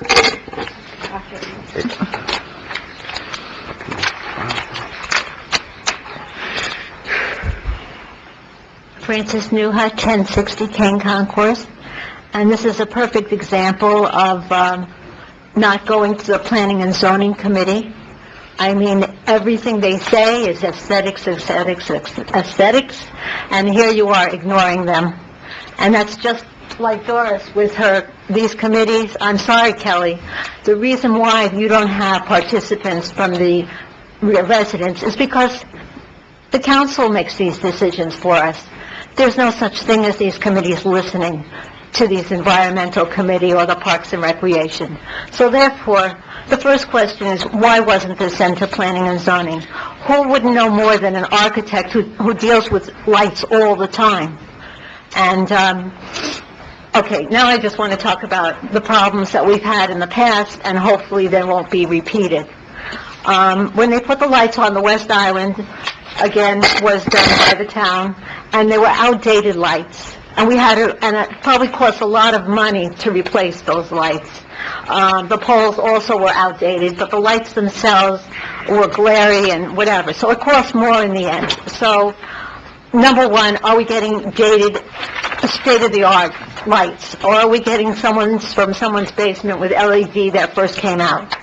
The second problem that we've had is on the West Island, or some of the areas, they didn't put light bulbs, they didn't have lights. So we have a lot of missing spaces with dark areas. So when people are walking for about 2 to 3 blocks, there's no light, so you don't see anything. So that's another issue. And I have the drawings here, and when I looked at them on the West Broadview Drive, there are lights, but they weren't put in. So I don't know what happened to those lights and whether or not the town paid for them. The other thing is, we have residential parking lots. And J.C. was supposed to, this was 10 years ago, put in for the safety of the children and for the kids who play in those municipal parking lots over there. There's no lights, or the lights aren't enough, like on 95th Street, towards East Bay Harbor Drive. I don't know how many times this is an issue. this should also include with the residential lights in these residential parking lots. And the third thing was, in the Kane Concourse on the alleys, we have old lights stuck to old poles. So I don't know if this is the business district, the residential, the commercial, whatever it is, we haven't had them changed in 60 years. So I wish somebody would look at that problem as well, since we're talking about lights. And also undergrounding and the paying by the town. Thank you. Time's up. Okay, That's all. thank you. Sissy, did you? I just wanted to reiterate, on this item, several years ago, like I mentioned, the town council decided not to go with decorative poles and to stick with the concrete poles that were being installed, not to take up any more parking spaces from the East Island. This is what FPL offers on that. We can't put our own light on there. We have this or the teardrop that's very ornate, and it doesn't really, like Ron says, I don't think it really matches the East Island. This, it tends to be more sleek and more modern. Now, if you want to install a couple like you suggested to see what they look like, maybe we can, we'll speak to FPL and I don't know, but this is what we have to deal with. We're not talking about installing new poles or anything like that. It's just what we have right now. I don't know if I'm out of order here or what, but I think we have the guys, from the community center, like the Stantec, is that That's right? correct, yeah. I know that he made a presentation to us and spoke at length about lighting. Perhaps, Bob, if it's okay with you, can we ask him for an opinion? Because I'm sure they must have some insight as to, lighting and the appropriateness of having a light like that, and just a few sentences, what your opinion is regarding, you've listened to our discussion about the street lighting. Can you lend us a little bit of your expertise on this? Please come forward then. Just wanted to remind the council that the picture that Ron has there of that light fixture looks very much like this, was the one selected by P&Z quite a few years ago. Okay, good. That's important. That's important. Good information. Hi, I'm Eddie Ramos. Happy New Year. Thank you, everybody. No, my opinion on this, and I know the town, is that LED is a way that the lights should be. It conserves energy. It gives you better light. So I tend to agree with this type of fixture versus the old-fashioned type, with the way your town has been growing and developing. And again, you have to think of it as the nighttime, and the morning it kind of disappears. And then the buildings are the striking parts and the light that they emit from the buildings. So it's really a pedestrian level that the lighting becomes very important. So, my opinion. Okay, thank you. All right, thank you. That was helpful. Too bad there aren't more choices, so we have this resident expert, because I think it really is just down to this or wait. I think we've already eliminated the teardrop, I can safely say, yes? Yeah, right. So- Anybody want to see a couple of these installed? I just want to know a place where they already exist. I'll drive there. It's just as easy. If they're installed, then the residents could Other see them, residents, yeah. I have no problem seeing them. I just I don't think want the to ones miss that we do have whole installed right now, and correct me if I'm wrong, Ron, they're in Coral Gables, I think, but I don't know if it's this exact same fixture. I think it might be an older LED version of this, if I'm not mistaken. This is the most modern one they have. Okay, so if you can get one or two installed just so we can see what they look like. It's just, How long will it take for that? That I don't know. I'll find out.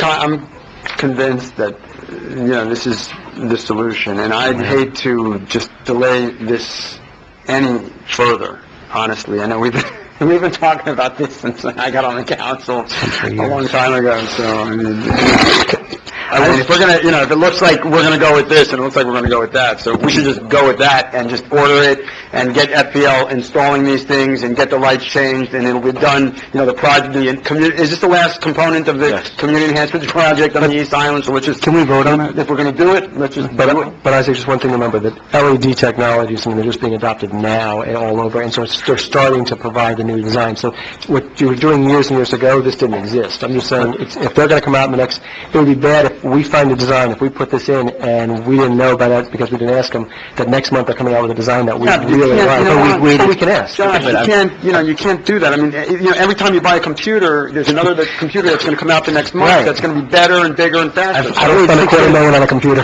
Yeah, but I've waited 6 years on this council to get to see this happen. It's been, at what point do you just... Stop kicking the can down the road? Yeah, and start seeing the improvement, brand new technology, We're on 7. I don't know if anybody make a motion. Yes, a motion and a second. Okay, well, a motion Poll was vote. seconded, so go ahead. Poll vote. Poll the council. Okay. Councilmember Sauer. 4. Gentleman from Stantec. Councilmember Reed. He recommended that. 4. Councilmember Fuller. Against. Councilmember Bruder. 4. Vice Mayor Leonard. 4. Mayor Yaffe. 4. Passes. I guess you don't need to... No, I appreciate that. Item 8, and Josh, I know you were the first LED, I remember you speaking about it one time. Pro-LED, I just want to... Just to set your mind at ease, this, I've asked them 100 times, is there any chance of this changing, particularly with colors? And they, not right now. Okay, well, that was the question we asked before, you're telling me now. I had to get this in Broward County, this particular light was brought down to me. To tell you the truth, it's going to go on a cement-colored pole. This is probably better than black. Probably, yeah. Does Josh get to keep that one?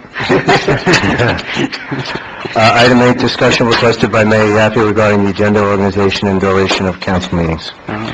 Thank you. So, after our November meeting, which I think I got home at like 1:30 in the morning from that meeting, I spoke to Marlene or emailed her within a day or two and said, is there some way that we can look at the way we organize our meetings and, perhaps reorganize the agenda to make sure certain items are taken care of and are reached at that meeting. So Marlene did a great job in putting together a proposed agenda for discussion purposes.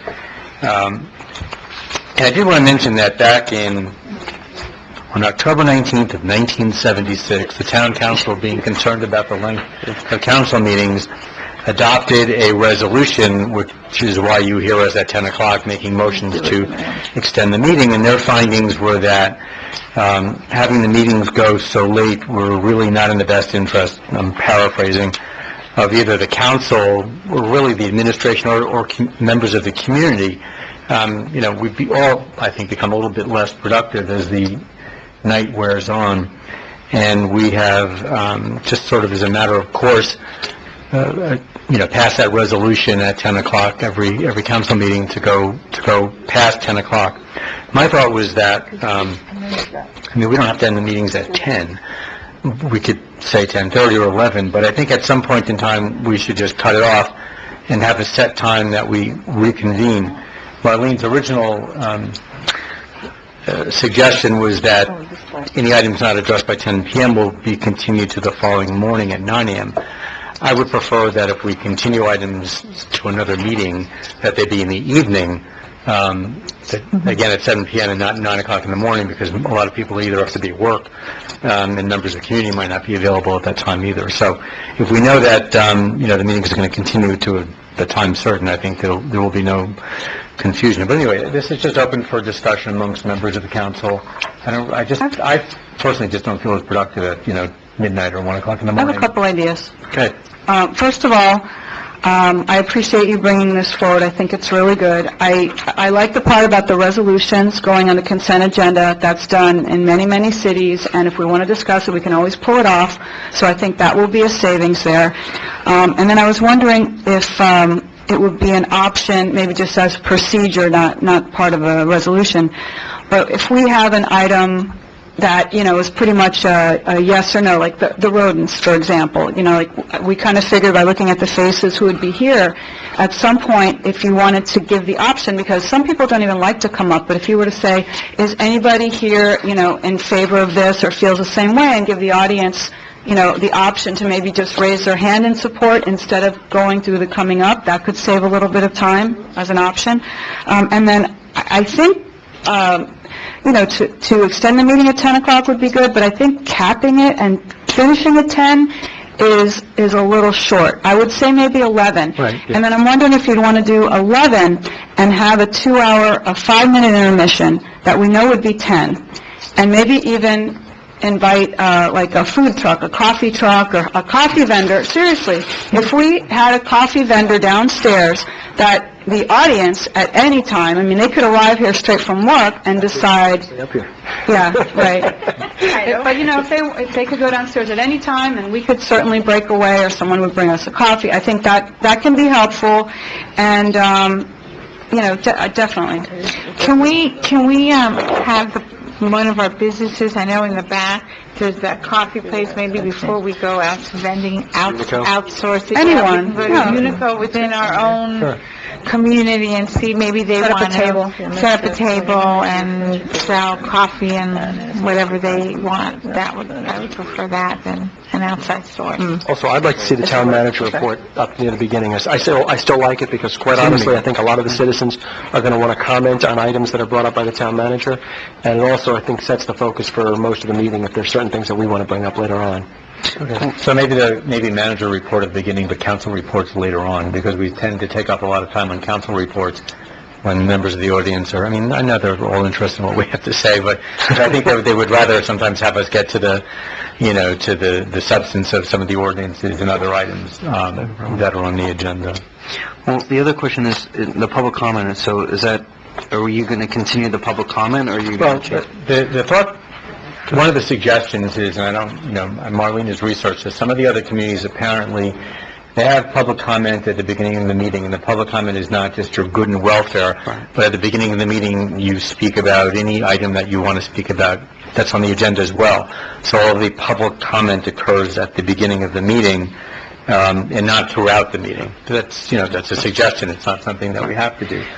Other than second reading, because legally you're required to open up public forum for, I believe, for second reading, correct? Public hearings and stuff like that. Other than second Public reading. hearings. Right. Right, and public, right, but I was referring to ordinances on second reading, which you would have to open up, but that is true. What about the sign-up sheets? Have you seen some places, even in the county, they have a box you can check for, opposed, or even, you know, it's optional? Right. And then maybe it sort of helps to, you know, for the moderator to get an idea of where we're going, and maybe once we hit a certain amount, some people might just, you know, defer. Yeah, I mean, I know that they did it on the county level, apparently, with those forms, or they even have different colors. When we had the meeting for the Right. parks, for example, you know, and basically it was about an hour of public comment that I think would have sufficed to say, you know, 30 hands, we're all in favor of it, aye, and, you know. Anybody else? So, That's optional. good. I mean, I think that we should have a flat, you know, like, cutoff of meetings, that whether it's 11 o'clock is fine, or we don't go forward after 11 o'clock, because I think that, I just don't think it's productive. Well, do we I finish it, agree. or does that mean if we're still in the middle of an item, we leave it open, or do we finish I the think we're going item? to finish the item that you're on, you know, but then not proceed further. If items can be deferred to the next month, you know, depending on what the manager has to say about that, then we can do that. If there are items that really need to be addressed, then, you know, we'll know that we're reconvening either the next night or the following Monday night, whatever the case may be, whatever you all prefer to do. How does that go with notice, as far as if we're doing the next day, if we're, let's say, or 2 days later, let's say on a Monday night, we say, okay, we're reconvening on Wednesday, how does that work as far as notice? Well, we put it on the agenda. Okay, that is correct. We'll That's put it as long on as it's the legally, agenda. okay. I agree with Bob. I mean, I've been on the council a while, and the meetings seem to get longer and longer and longer. I'm sure, Isaac, we never had, I It was mean, a 6.5-hour meeting. No, this is, you know, this Right, was I a think precedent-setting year, Right. to say the least. so I think 11 o'clock is, you know, for me, is about, you know, suffice, and then have already on the agenda saying, maybe not Tuesday, but maybe Wednesday at 7 o'clock, you know, and anything that can be, you know, that you don't think needs to be or deferred. I mean, but if we have one item, we can always extend it. If we have one item left, I don't think we need to come back, but I think that 11 o'clock, You know what's an impact also is when we skip December and July, I know, I think it really does either extend to the following meeting, or like in this case, the November meeting was stacked because we knew we weren't going to see it. I really wish you all would reconsider and don't automatically take off 2 months. If you want to just take one, but not two. You know, like this, I think this has really caused it's a setback. I don't agree. I don't agree either. What's the additional cost of having the meeting for a second day? I mean, let's say we have to come back Tuesday, I mean, what are we looking at budget-wise? Is there much, just bringing back... Budget issue, it's just- No, I understand that, but I'm saying, for example, for example, our contract, with the town attorney and everything else, is there additional cost bringing them back a second time? Is there any additional cost that we've been looking at? It's included. Josh, you make the same dollar. No, as far as, but under our contract, it says it's a once-a-month meeting. I'm asking if there's a second. The only comment that I would have in reference to, like, just cutting off the meeting kind of cold would be, it would show kind of a lack of sensitivity to professionals that are in the audience that have been waiting. Let's say if they're sitting there from 7 o'clock. But I agree with you, but I think that those items need to be earlier on the agenda. But that's part of organizing, like these gentlemen over here this evening. That's the reason why we stopped everything that was business that has to be done at the beginning. And then ordinances later on. And then discussions and reports and things like that at the end. Right. So that's what we're here. But we're not doing that now, obviously. No, on this proposed... So the discussions will come after the professionals and everybody. But And our items that are open for discussion would be more in the later evening than early on in the beginning of the meeting. Yeah, but So I think we should still have the option to extend in case we chose to. I mean, I think extending it to 11 o'clock and have that be our date to stop is fine, as long as we still retain the power to be able to extend if there was the need permitting. Because like Councilwoman Bruder said, what if you have one item left? You're gonna have to force yourself to have another meeting for one item or put off. Well, you just defer to the next meeting. Yeah, I mean, it's just, we can always change it again, we can always retain that power and say. I think the suggestion is like, I think, Marlene, if you can handle, revising the agenda for the next meeting in February, we'll try it and see what happens. With a different order of the agenda and knowing that we're going to be cutting off at 11, we won't have to be making these motions maybe at 10 o'clock. And see how it goes. So let me ask you, so we're going to put more items on the consent agenda, my understanding, is that correct? Yes. Resolutions and things like that. I mean, we don't really have a lot of resolutions in this municipality, so. We do sometimes. We do on occasion, but I'm saying it's not, well, there are some municipalities where almost every item is a resolution. Everyone does it differently, but, we do, we don't. We don't do that. Well, we do resolutions sometimes in support of different causes and so forth, and unless we have a speaker here, making a presentation, we don't really have to have it as a separate All right, so let's make a motion. Okay. Is there a motion to be made here? We do have public comment. Victor Maya? So we would leave this in place. No, we would leave this in place for now. Because otherwise there's no reason to change it. Victor Maya, 1155 103rd Street. I think it's intellectually disingenuous, for anyone to take a position that not having a meeting in December would not lead to a 20-item agenda in January or a backloaded meeting in November. I mean, that is just going to happen by the nature of what needs to be coming forth and not. I understand that this is a voluntary position. It's one time a month, guys. One time a month, you can't stay here and finish business. I think it's okay to, limit your meeting to 11 o'clock, have a break at 2 hours, but then continue it and finish. You want to try to save a little bit of time, then on items outside of good and welfare, limit the public comment to 2 minutes instead of 3 minutes. There are other things that you can do here, to try to save time. But this notion that, not having, meetings doesn't impact, the length of the meeting, I think it really is disingenuous.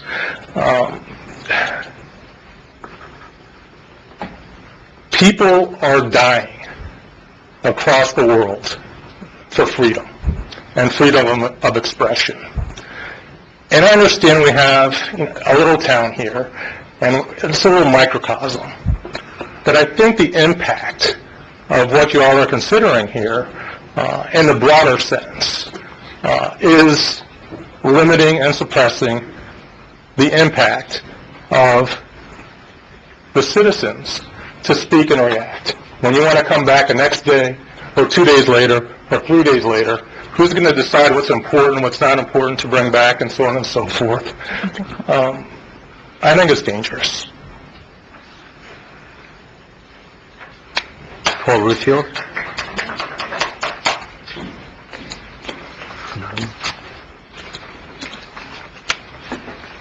When I first saw this item come up, I was a little bit concerned. Number one, the way it was originally presented would be coming back the next morning to continue the meeting. If I'm a citizen of this town, and I have something important that I want to discuss with the council, and I work, or I have other meetings that are already planned, so I can't come back that following night either, puts me in a position that I'm disenfranchised. And I think that's something that you have to consider. Yes, there are many things that can be done faster. You're doing it tonight. A lot faster than the normal meetings. And I appreciate it, because I'm here listening. One thing that really bothered me in the discussion tonight was what's more important, sensitivity to the professionals or sensitivity to the citizens? Which is more important? To me, I think it should be towards the citizens, not towards the professionals. That's more important. That's who you represent. That's what the council represents, not the professionals. And I really feel strongly about that, and I did want to mention it. The elimination of good and welfare, I think, is a mistake. We're not talking about eliminating. I said I wouldn't interrupt. We're not eliminating good and welfare. Well, Bob, It's a different label, Paul. okay. The description, when you read it, it's during public comment, 3-minute time limit for speaker during all public hearings. That's all I'm talking about. It doesn't specifically say if someone has other than a public hearing they want to speak to, they don't have the opportunity to. That's what I'm referring to. The real concern I have, and I guess Victor put it another way, but I'm concerned that you're eliminating the possibility of citizens participating in government. You're eliminating the possibility of possibly someone who wishes to serve on the council, but can't come back the next day because he's working.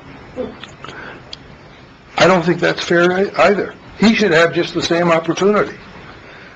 He's a citizen of this community, and a resident of this community, and a voter in this community. Thank you. Kathleen Kennedy?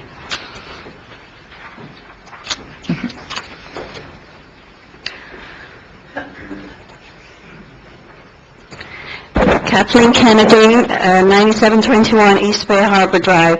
Mr. Mayor, this is a good item that you have, because, you guys work from early morning, and at 10:30, 11, 12, 1 o'clock in the morning, all our brains are not working.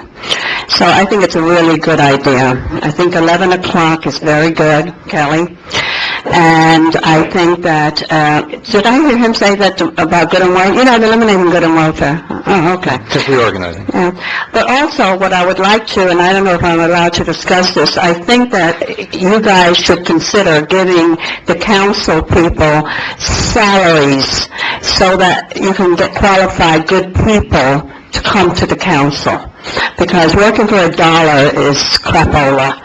And I think that it should be considered giving the council, first of all, to keep some of them straight. And, you know what I'm talking about, Mr. Mayor, not you. But I think that we should give them a salary. And this way, good people can qualify and come and work to be in Bay Harbor. and be good council people. So just a consideration. I know it's not on this agenda, but what do you get for $1? You get $1 worth. Hello, bye. All right, anybody else? I mean, my only other comment was that, a lot of times when I, or in the past, or whoever was the mayor, are reading these, calling people up, they're not here because it's so late that they've gone home. So in that sense, people aren't able to participate because it's so late and they've got kids and they got to get out of here. One last Or they're tip. just tired. Go ahead. How about if we reserve one of these end chairs for like the on-deck circle, and you could call 2 names, like you could have said Paul Ruthfield, then Kathleen Kennedy, and then she can come around and sit, and then we just move them through a little, save 30 seconds. I mean, not a factory. Well, they did that at the county meeting, but they Tommy, I called think, 2 at a time. I think if you did this process, things are gonna change significantly. This is a significant change to the agenda. The one thing I will stress again is that I think that we should have the ability to extend the meeting beyond 11 o'clock if we needed to, so that, We'll try it. Yeah, Why don't we we'll try it try next it. month, see how it works? Yeah. We're not obligated to continue it. Let me just ask, just for clarification, so requests for withdrawals, deferments, and future agenda items, obviously, I'm not sure you necessarily, I guess you can Well, put that in. Marlene answered that question for Yeah. me. We had an item where there were a lot of people waiting to address an issue, and later on in the meeting, after people sat here for a couple of hours, the item came up, and we said, no, that was about the tennis courts and that, no, we can't do that. So people were frustrated having waited.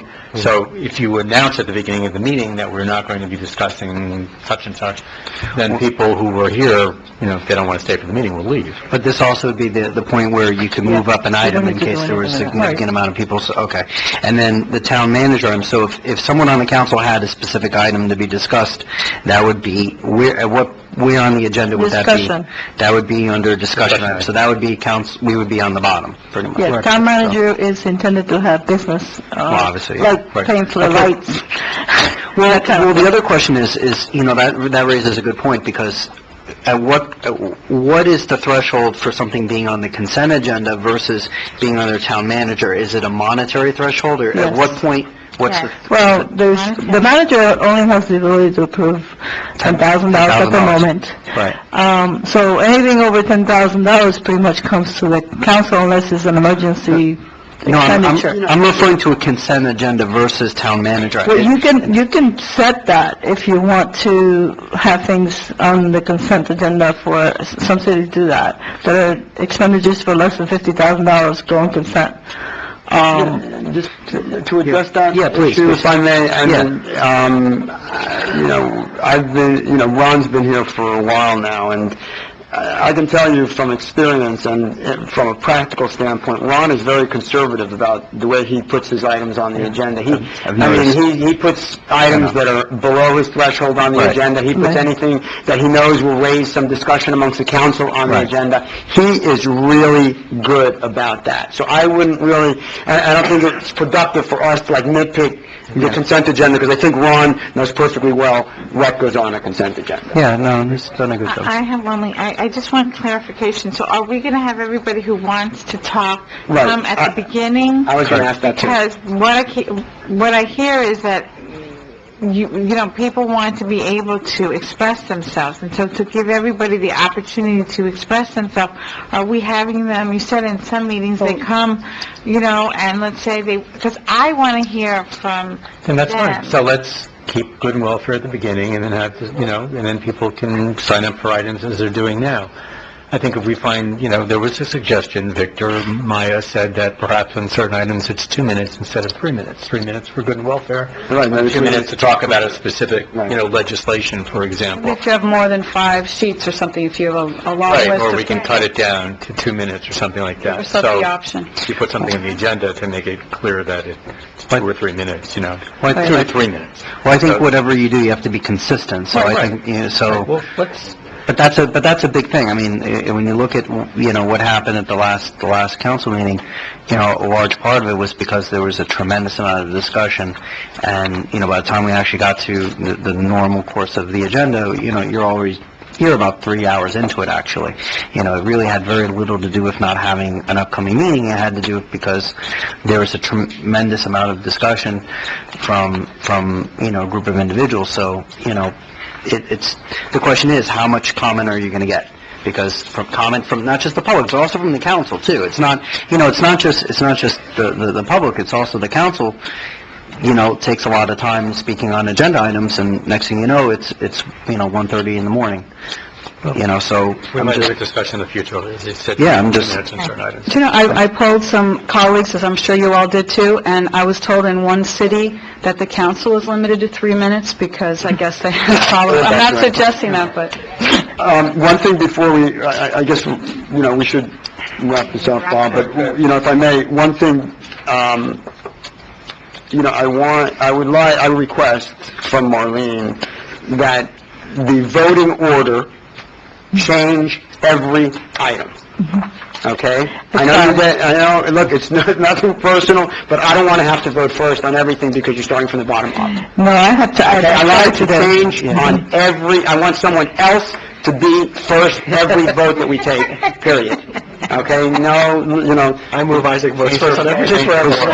Yeah, you need to change the form. I will do my best, but I won't guarantee that after 10 o'clock I'll be able to But, it should be, like procedurally, I don't want to have to vote first on every... I agree with that. It's really All not... right, so Marlene, be creative Rotation. Yeah, there was one more thing that I was gonna, and I forgot to write it down, but I was gonna propose that goes on the consent.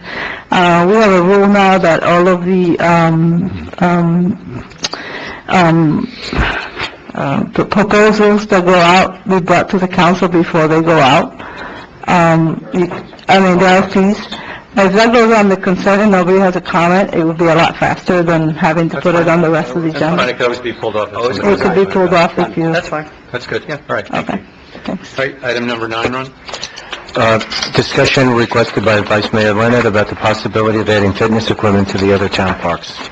Yeah, I was approached by a resident in regards to this, and mentioned that this was something that some individuals on the West Island might want, so I would defer to the public if there's anyone who wants to speak in regards to that item. We got the number of people who've signed up. There we go. Ken Askin? There we go. Are these like the 92nd Street Park, the outdoor? No, what was mentioned to me was just to have perhaps maybe a little fitness equipment or whatnot, and I said, I'll put it on the agenda and let anyone talk. So, there you go. Ken? Ken Askin is here to talk. 1310 99th Street. For years, we used to go over to, on the other side of the bridge in North Miami, had the equipment set up. And I used to think it was crazy that I had to go to a different town to work some of the equipment that they had in their park. And then theirs was taken away. And then I happened to mention it to Kelly, and she says, well, we have it on our island. I said, really? I'm only living here 30 years. I never knew that.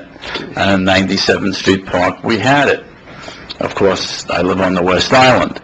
So I biked over my exercise, and I went to use the equipment. Most of the equipment wasn't working. Now, I understand that some of that was... Parts are on did some tension parts. The parts will come when my hair grows back. But until that time, I just thought it would be a nice thing. I've used them. I've used them on ships. I've used them in different areas. It's based, for those that don't know, it's equipment. Basically, it's gym equipment that you sit on or you use physically, and you lift your own weight or you push your own weight. And they're made for the elements. It's made for outside, and you'd only have to put 3 or 4 or 5 pieces. I think on the other island we have 5 pieces. It doesn't take that much space. There's nothing unique to it. You may or may not put a soft surface on the bottom. I don't even think that's necessary. It's just a question of putting the. I think they call them landscapes. The different type of equipment, and there are many people every day that are going exercising. I see them walking on our island, and I think it would be a great attribute if we had them on our island also. Now we have, I guess we have the North Park and the South Park. I'm not even asking which one. I'm going to let the council pick whichever one you want. I think that the people on the West Island should have the same opportunity to use them without having to go over there, plus they're not working. So I think that would be a great item, and I appreciate the opportunity to talk about it. But just while I have a couple of seconds, I never heard of the thing you guys were talking about with rodent problems. I don't know if you know about it. I mean, within 1 block of my house, they tore down 5 houses. I've already heard from 3 other residents that they have rodent problems. What are we doing on the West Island about that? I hear everything about going on the East Island. Again, that's the first I heard about it tonight. Same policies will apply in terms of approaching the people who are demoing and the developers and the contractors. There will be pre-construction meetings to discuss that. All right, because you see them running across those lines that we wish weren't there anyway. There are those power lines in the back of the houses. It's lovely, but I have a house full of company, and the kids say, "Oh, look, Poppy, look at those animals," right? You want to crawl into a hole in your fancy house, and you got rats running across on the wires. Thank you. Burnett, I'm not sure of the handwriting. Mickley.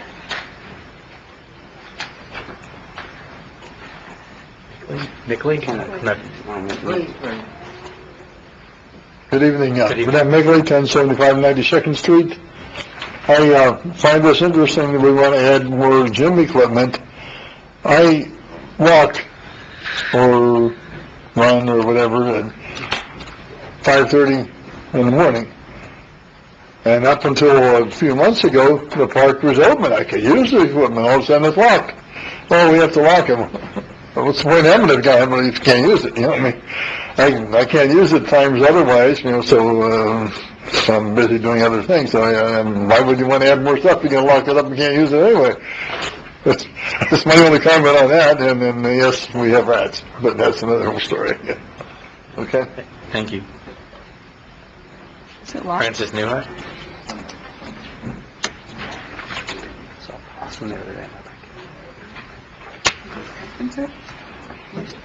Francis Newhart, 9920 West Broadview Drive. Again, why isn't this being brought to Parks and Recreation or even Planning and Zoning? This is also aesthetic, besides the point that they do design these parks. We let them with the Parks and Recreation, and we're very excited to have this park designed on 98th Street. So the question is, why does everything have to go to council for decisions when these are things for the public and the community? And this should be brought to Parks and Recreation. And I must tell you that this Parks and Recreation hasn't been held since the park was approved on 98th Street. And I went to an environmental impact committee meeting, and they talked about the grounds of for the Cane Concourse, and they're going to put this fake green grass or whatever, which is very limited. It's not even worth discussion. But, does anybody look to see what grounds were chosen for the 98th Street Park? Has anyone looked there or seen that, or the bathrooms, how they face the next door neighbor, an apartment building? I mean, their terraces overlook the bathroom. So the question is with this, why aren't we giving these responsibilities of these committees? That's why you don't have these people coming. They feel they're not necessary. You don't care. You're going to make your own decisions anyway. But more importantly is with this equipment, I hope you can stay alive after you go there and work out, because I'm not going away. There was a study done of all 5 parks, and it just so happens that the passive parks, which are the 2 on the West Island where you're putting this equipment, is the worst. And this was a study done with limited subsurface investigation on the Cane Concourse, in Bay Harbor, of 5 different parks. They're all toxic, and nobody's discussing, nobody's talking, but meanwhile, we're getting ground cover that's probably more poisonous than what's underneath it, and nobody's talking. But I'm not going away. And there's a meeting tomorrow night, Tuesday, in Surfside about their contamination with soil and toxic problems. And I have a list here of all these towns who are complaining, but at least these towns are doing something about it. This town is not. And I don't think putting another contaminant over the soil is the answer. Thank you. Thank you. Paul Ruthfield?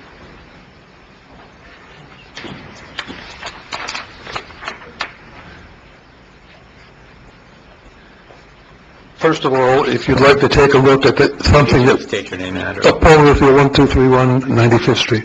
If you'd like to take a look, Josh, because I know you like to travel, at an area that works with this equipment, just go down to the 63rd Street Bridge on Miami Beach, and just north of it, there's a whole park course. And it's used a lot.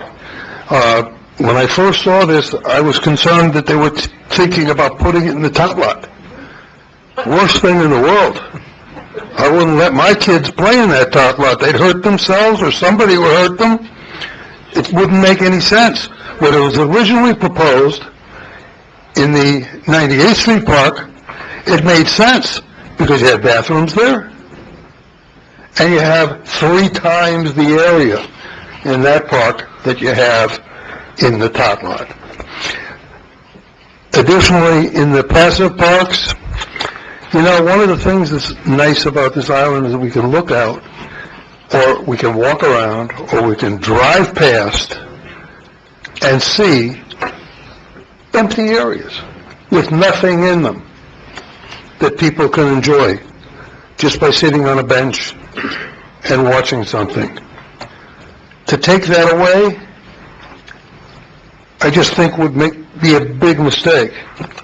And I think worse, it would deny the founders of this town an idea they had. And that was to keep that open space with nothing on it, instead of, well, because there's open space, let's put something on it. I don't think that makes any sense. Thank you. I would like a clarification. Are we looking at doing like a Vita course, park course like 63rd, or more like a sporty park like 92nd with just a section, like a row? I mean, when Mr. Eskin, mentioned it to me, again, it's, I'm very open. I'm not looking at using the entire, section of the passive parks, but rather just a little section. If that's what people want, and they feel that there's kind of slighted on the West Island not to have something for adults, I don't think it's unfathomable to envision having one sliver of one of the passive parks have a section devoted to some type of workout gear or something with resistance machines for adults to use, because a lot of people do walk on the West Island. I see people who live on the East Island walk on the West Island all the time. It's not, people do it on all the time. Yeah, let me tell you, I wasn't sure that you were talking about the passive parks, and I'm glad that issue was raised. Yeah. If you want to get this room filled up with people yelling and screaming, just suggest you build anything in those passive parks in front of their homes, and they will line up out of the door against it. So I can guarantee that. I can do. I thought we were talking about maybe like the 98th Street Park putting, No, Mr. Eskin was... I think I understand, and I think it's great. My children use those passive parks tremendously. They throw a ball, they sit down, and Alana sits down and reads. It's what it is, a passive park, and I don't believe that the majority of the people on the West Island, I have to agree with Isaac, are looking for a Vita course or anything like that. I think the beauty of it is exactly what it is, that you can sit out there with nothing and just use your imagination and just kind of, enjoy the green without anything added to it. So I am not in favor of anything on those passive parks. Let's see, nor are the residents, I think, going to be thrilled if... No, I know, I was just about to ask you to come up. You can come up, Ms. Kennedy. Nor are the residents, I think, going to be very thrilled. I think if someone's using it at 5:30 or 6 in the morning and they hear the squeaking noise of the exercise equipment going in the park next door, that's one of the reasons it's not used, and it would be locked at 5:30 even on East Island as well. I think you'd have a problem there. Thank you. Clarification, where are we putting this equipment? Because if it's outdoor equipment, it's a great, by the way, I think it's a great idea, Jordan. If we can keep people healthy and exercise, I am a 70-year-old woman, feel like a 30-year-old, and anytime you can exercise and kick it, I think it's a great idea. It all depends on, again, it doesn't belong in the top park because it's dangerous. Whoever came up with it said it's a little dangerous. But if we can put it somewhere where people, I live in Austin, I walk the parks, you see this company called Lifestyles, and they put up iron, it's weatherproof, and it's amazing, the equipment and you see people using it all the time. It's really, really good, Ron. It's called Lifestyles. I think it's a great idea to keep our people young and gorgeous like me. And speaking of the gym, because J.C. is not thinking about, well, I think he is thinking now, we have to put exercise equipment in the community center for the seniors and for our teenagers to keep them, going. So I think it's also a good thing for the kids, the teenagers, to go out there and work out and, and there's equipment, and put up some stuff there for the kids to get their energy off of. So it's not a bad idea, Jordan, just my 411 on that. Okay? It's Ken's idea. I mean, I don't want to cut it. It was Ken Esser's idea. Someone's idea? Ken. That's the gentleman behind it. Oh, I think it's a good idea. I didn't know that. I don't think it's a bad idea. Exercise is always good, and I do it every day. Well, how would you all want to do, if anything? Well, I would suggest that what Fran suggested, that we give it to the Parks and Recreation so they can develop an agenda and work on it and come back with recommendations. I'd agree with that. I agree. Okay, off to committee. I have another issue that I want to send to Parks Department anyway, so... No, we're going to let Parks and Recreation take a look at it and try to figure out where the best... No, we're just amputating some of its limbs. No, but seriously, the committee will take a look at it. And you'll keep in touch. I mean, you'll come to the committee meeting and talk or participate, if you would. Yeah. Okay. Item 10, discussion requested by Councilmember Bruda regarding holiday decorations for 2015. Well, as everybody knows, it's the end of our inability to put up lights and decorations, and so I have been to Surfside and Bal Harbor and other municipalities, Aventura, and I thought that it would be nice if we could, maybe enjoy the festivities a little bit more and have lights, lots of beautiful lights and decorations. I asked J.C. if he could reach out and find out, and I think he has, and I thought it was our town was a little sad. To me, it was sad. My kids thought it was sad. J.C. and I, met with the lighting people that did the palms, and we will be coming back with a plan for new decorations, enhanced lighting on both sides of the street, something for you to look at, the seating areas, with the ligustrums on each side, with little special, to jazz that up.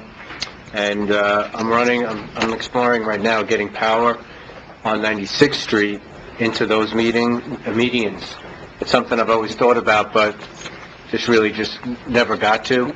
And now, with now that we're allowed to do it, try to get power in there and maybe add a little lighting to those two medians, as well as hit the light poles on the north and south side of the street. Yeah, I was going to ask you, because on the sides, I've noticed that on Surfside, they obviously don't have a median, but, Bal Harbor does, but on Surfside, on both sides of the street are lit during the holidays, and that really...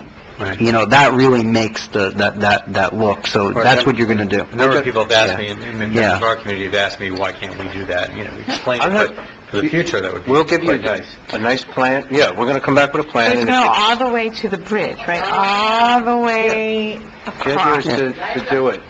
I'm not sure we're talking about wrapping every Royal, but certainly it'll be enhanced with the lights, the seating areas, and even decorating some of the light poles. It'll be very nice. It'll be in color. The lighting will be colored. Let me ask you another question, because on the, since we're speaking about decorations, on the Causeway Island, they do, there's a tree, there's a menorah, Is there a crutch? Do they do? Public forum. That's the public, okay, but they do, okay, because I noticed, but is it, because they drive by, it's kind of hard to see. I noticed like in Bal Harbor, they have like a more formal one, or, is that, That's at the discretion the discretion of the person putting it up. who puts it up, the religious, That was, for the last 10 years, it was... Sandra Snowden. No, but she still does it now? I do it now. Well, you in conjunction with her, but this was her last year of doing it. No, but what I'm asking is that, like, is it kind of, it's not is it colored or what? Is it an actual? It has different color light bulbs, but No, but it's not a real one that like you see in other communities. It's a silhouette. It's just a silhouette. Right. Wire with lights. But that's the discretion of the person who's putting it in the public forum. And is that how other municipalities do it also? That's how the public forum was set up. No, but no, I'm asking, like, for example, like... The answer to your question is, I don't know. From my understanding of public forum, you set up... It's up to the person. You set up the parameters as far as it can be this high, this wide. We have an application process. We have an application. They submit what it looks like, and then we make sure that it's measured. Can you find out what Bal Harbor does and Surfside? They have, I can tell you what they have. Right. Right. Wants to know who does it. No, but they have it, it looks better than what I've seen in our town, so, I'm just... Up to now, we've had to allow it to be a public forum, and whoever the person who's putting it up gets to, right? Pick what they want. Mr. Sherman addressed it earlier and said after April, we can revisit that whole thing. But it's always, but my question, what I'm trying to allude to is that, for example, you look at the tree, and you look at the menorah, and you look at the crutch and everything in Bal Harbor, that's done by private individuals, or does the village of Bal Harbor actually put that up? Is it actually owned by the village, and they... The crutch is privately owned. It's all privately owned? Yes. Right. Okay. That is privately owned. The sailboats are ours? Well, yeah. We rent them. I thought we rented. We rent them. So I may be wrong, but I thought that the decorations in front of Town Hall on 96th Street in Bal Harbor were the towns, and on the circle on Collins Avenue, whatever that's called, was public forums. The one in front of them are the towns, but the one in that large Christmas tree, that does also belong to the town, if I'm not mistaken. Oh, it does? Okay.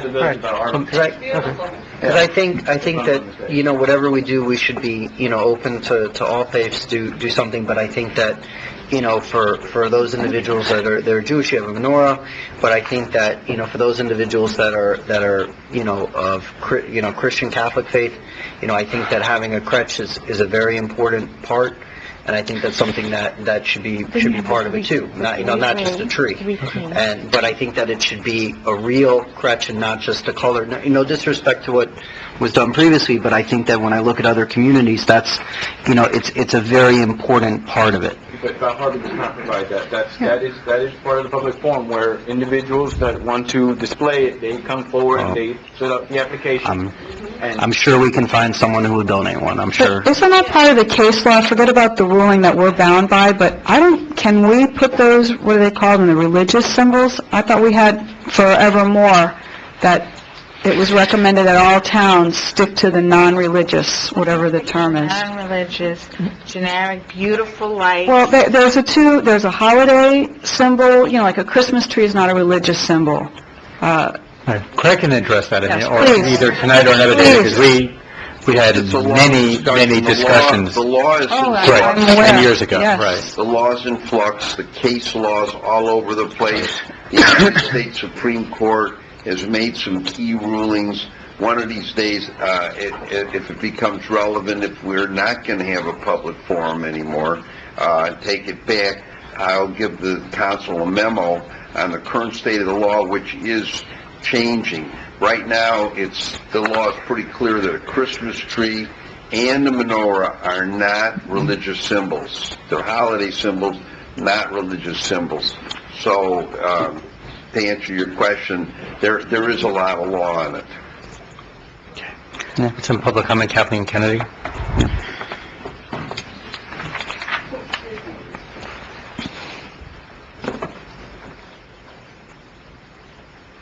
Kathleen Kennedy, 9721. Craig, does that include the nativity?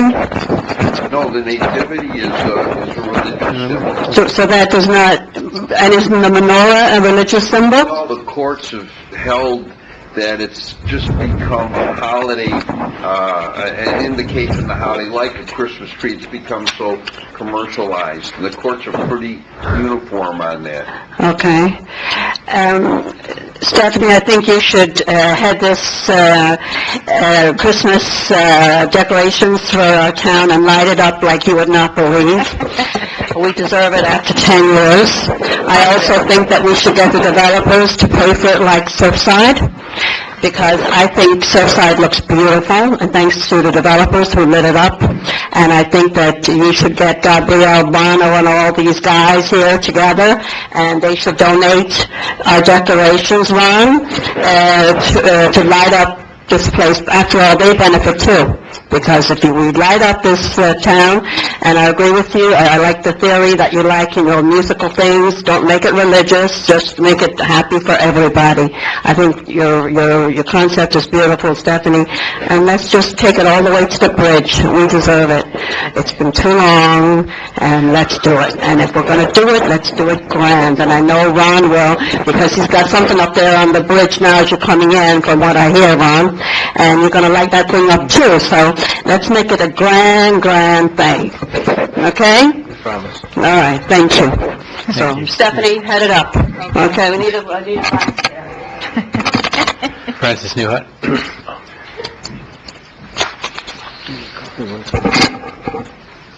Towards the end. Francis Newhut. I hate to see such a small community like ours, that every year there seems to be a battle of religion. It just seems to be that way with us. This all started with one person who wanted some kind of religious symbol in the town, and there was too much of another, and therefore it became so public that it even was on TV, and we've got all these religious people coming to our meetings, and I really don't want to see that again. And unfortunately, for the 10-year, this was the 10-year anniversary. Hopefully, we were not going to have problems.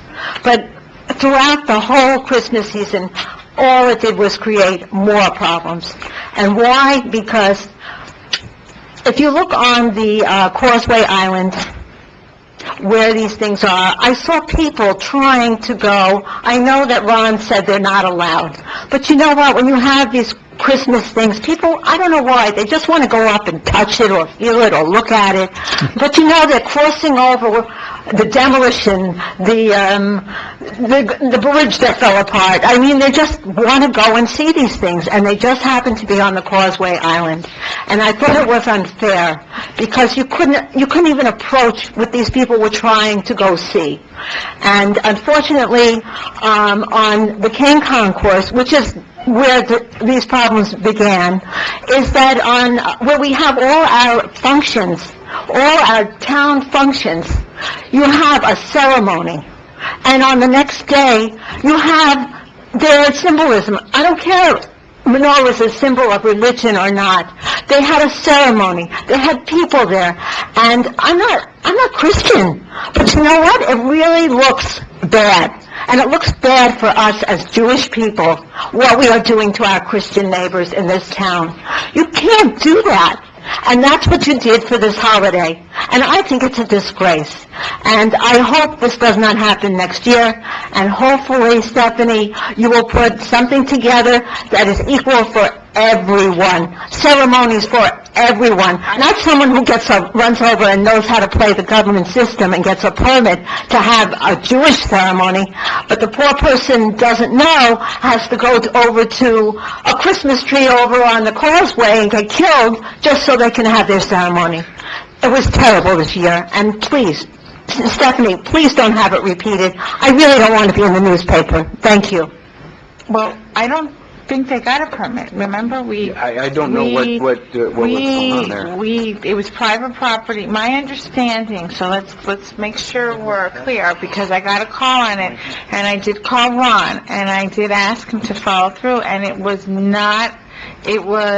private property. You had the menorah lighting on a Saturday night? On a Saturday night. That's by the Shul of Bell Harbor.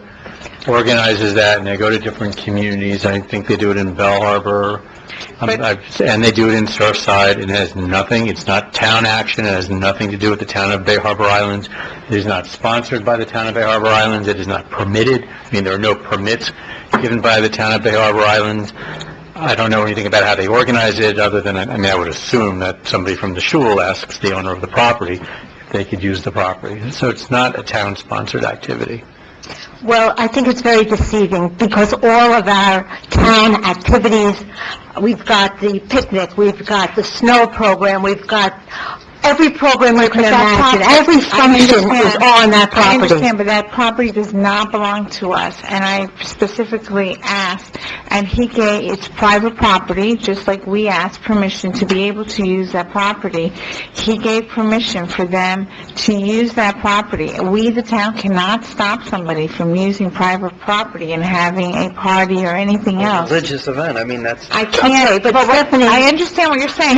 No, you don't understand what I'm saying, because the causeway we knew had problems. People could not go on the causeway to have their ceremony. 3 minutes are up.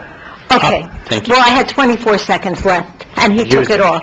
But in the meantime, I must tell you that the causeway, you knew was a problem, you wouldn't let the Christians have their ceremony there, and they didn't know better to go and ask a private citizen who happens to have property facing Kane Concourse to have their ceremony. Thank you for your comments. Thank you. Item 11, Ron. Discussion requested by Councilmember Reed regarding the possibility of adopting an ordinance prohibiting the use of styrofoam containers. Kelly? Okay. I've been in touch with Michael DiFilippi from the Miami Beach Sustainability Committee, and he couldn't be here with us today, but I kind of got the idea about this when Solange, I wish you were here, when she invited the kayaker who does the cleaning, and I happened to ask him what the biggest threat was, and he said styrofoam, and I think we're probably all independently aware of the dangers. So in the packet, we have the Miami Beach ordinance, and that one is really not what I'm suggesting that we would have, because it really only prohibits the use for city functions, and that's because Miami Beach is so big that their plan is to phase it in. And we're small. I think we have about a dozen locations, everywhere from the mini mart, to possibly one of the nicer restaurants. And I made a little pilgrimage around and kind of polled them, and I really didn't get any opposition at all in the at the businesses. They actually, the Unico, you wouldn't believe the measures they're taking already. They were thrilled about it, and they use paper for their coffee. So basically for the reasons listed in here about reducing pollution, the fact that it's not recyclable, it's harmful to marine life, it's harmful to people, and, it's really, it's the right thing to do at this point. And what I would like to do is to fashion a full ban of all the styrofoam products in any business in the town and the town's properties. And we would be the first ones in Florida to initiate the full ban. Right now, New York City and I think San Francisco and some other progressive cities in California have adopted it. So that's what I would like to do so that we can be an environmental leader. Are you advocating, you're saying even the use as well, even if it's not being sold? Because the question I'm having is, I'm just pulling something out, is, let's say the Subway, let's say is, they don't make anything really fresh there, everything is microwaved. But let's say their process for a cheesesteak is to throw it in a styrofoam cup and microwave it and then give it to you. Are you advocating that we tell Subway that they can't sell cheesesteaks in Bay Harbor? It's for retail distribution. Leaving, whatever, if you want to have styrofoam cups in your house, like a Dunkin' Donuts cup. Well, you could bring it in. No, but I'm saying, if you're serving a cup of coffee in the town, they wouldn't be able to use it, they'd use paper. They'd use paper. Right. And it's done everywhere, and that's really the direction that it's going. Right, I'm just asking, so it's only for distribution, not for necessarily for their internal use. If they have to use it for their own product... I don't think we can really regulate that anyway. I'm trying to make sure that's not what you're advocating. Yeah, I mean, the whole idea is to reduce the pollution leaving. I think we should look at this a little bit more. If no one does this, if this has never been done before in the state of Florida, I think we should look at why. And look, I think that we should talk to the restaurant owners and see. I'm not saying don't do it, I'm just saying that we need to probably, look at this, because if other cities are supporting it, but to a lesser extent, and we need to probably look at all. No, I agree, but except as a But... I didn't bring the styrofoam. No. But the truth of the matter is, obviously, we all know, we've heard from the gentleman, the kayaking, and we all recycle, and we all do already everything that we can. We already know that styrofoam is horrible for you. So I don't believe that we need to study this. If we're going to do this, and we can always be the first, we don't always have to follow, we can actually get ahead of the game and just do it. Let's hear with some public comment. See what what did Bal... Eric Watts? Yes. It doesn't say what Bal Harbor did, though. What? They didn't do the full ban. They did a partial. Please introduce yourself, please. Eric Watts, I represent Crush Recycling Solutions. Honorable Mayor Yaffe, thank you for having me. Vice Mayor, thank you. And to the committee, to the City Council. I first wanted to say something. The reason why we're having this discussion, first and foremost, is because there's lack of knowledge of EPS. We call it styrofoam. However, styrofoam is a name that was actually licensed by Dow Chemical. But the proper name is EPS, which means expanded polystyrene. Okay? There is a lot of things that's being recycled through styrofoam. And one of the things that are being recycled through styrofoam is picture frames. Okay? This picture frame is recycled through styrofoam, polystyrene. You probably have, each and every one of us probably have styrofoam in our homes. We have picture frames, and we also use glass frames are through styrofoam, that's recycled through styrofoam. And this right here, this clear glass, is not glass. This is styrofoam. This is EPS. Okay? This is plastic EPS. So just to basically educate, I recommend that what we do before we make a vote on banning or prohibiting EPS, let's get together and let's talk about how we can affect in a positive way. Councilwoman Bruder, you had mentioned let's be the first ones to do this. Why don't we look at it in a different way? Why don't we be the first ones in the state of Florida to say, okay, listen, styrofoam has a very good recyclable and end use for styrofoam. Let's be the first state to take this and be able to recycle it into other materials. And why would we want to do this? Is because we would have job creation. We see how it can continue to, we can use it in our homes and in our businesses, and we wear it. So I would, recommend to the City Council, let's take a step back, let's meet again, and let's talk about how we can recycle and still use polystyrene into our mainstream, like heating your cup of coffee, cup of joe, and everything else. It's very easy to keep it out of the water and out of the lake.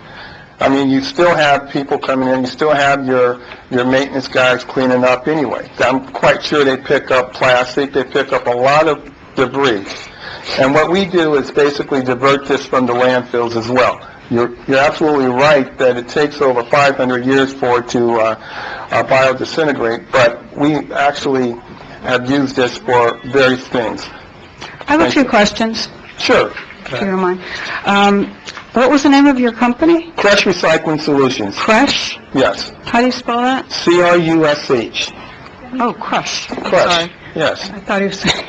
And I might add that we are probably one of the largest recyclers of EPS in the state of Florida. We have a lot of people, a lot of businesses that either drop off or we pick up. And because I don't believe that we put styrofoam or polystyrene in our recycling containers. That's correct. So how do you get it? Because it goes into the garbage here in our town. Once again, it's a lack of knowledge. You said yourself, Councilman Reed, that there's no way to recycle it, but there is. I mean, if you wanted to, I would be more than happy to invite you to our facility. There you go. Thank you. Eric, let me... Right here, this Following right... up, following up on what Councilmember Reed said, I mean, do the large companies like Waste Management, do they pick up Recently, I spoke type with... of material? I don't know if you noticed on the bottom of plastic containers that it'll have a number on it, 127. Right. Years ago, we only did like a couple of them, but recently spoke with Waste Management, and they're like, yeah, we do all of them except for, I forgot the number of it, which number it is, and they go, and that's styrofoam. Number six. And they don't do it. So, I guess they're specialized companies. I don't know why they don't do it. Well, because the reason why they don't do it, the reason why you probably don't have a larger company like Waste Management not really recycling styrofoam is because it's not conducive to what their business model is. They basically want to make money in feeding their landfills. And EPS, basically, if you put in their landfills, like it takes over 500 years to decompose. So by putting this in there, it basically fills up their landfills quicker than they want to, and it doesn't really, financially and economically make sense for them to do it. What we do at Crush Recycling, we pick and take this polystyrene, and we put it and we process it, and we ship it to a manufacturer, and this product is made here in the United States. It doesn't go to China, it doesn't go anywhere else, and it allows job creation. Mostly everyone here probably have some styrene in their home. You don't even know that you have it. And that's the good thing. So let me ask you, how would we get our lovely... You just threw it away. I know. Okay, I drink a cup of coffee at my house. Where am I putting this for you to come get it? In other words, I can't put it in my recycle bin because it doesn't go. You're telling me don't put it in the garbage because it goes in a landfill and it stays there for what is my other solution? I understand what the problem is. You're telling me to... We are the solution. We are the solution. And what we will do is we can set up some type of a program for the city of Bay Harbor, where if you had a drop-off location for all of the polystyrene, we can pick it up at no charge and no cost to the citizens and to the city of Bay Harbor. This would allow Bay Harbor to be in the forefront of being able to tell all of the other states and city, this is what we're doing, and this is how we are basically taking this product out of our landfills and out of our lakes, but yet we're still being able to process it and use it into other different types of products. So you're suggesting that you will have bins throughout the town in which people can take their cups? No, we do not have bins. We do not have bins.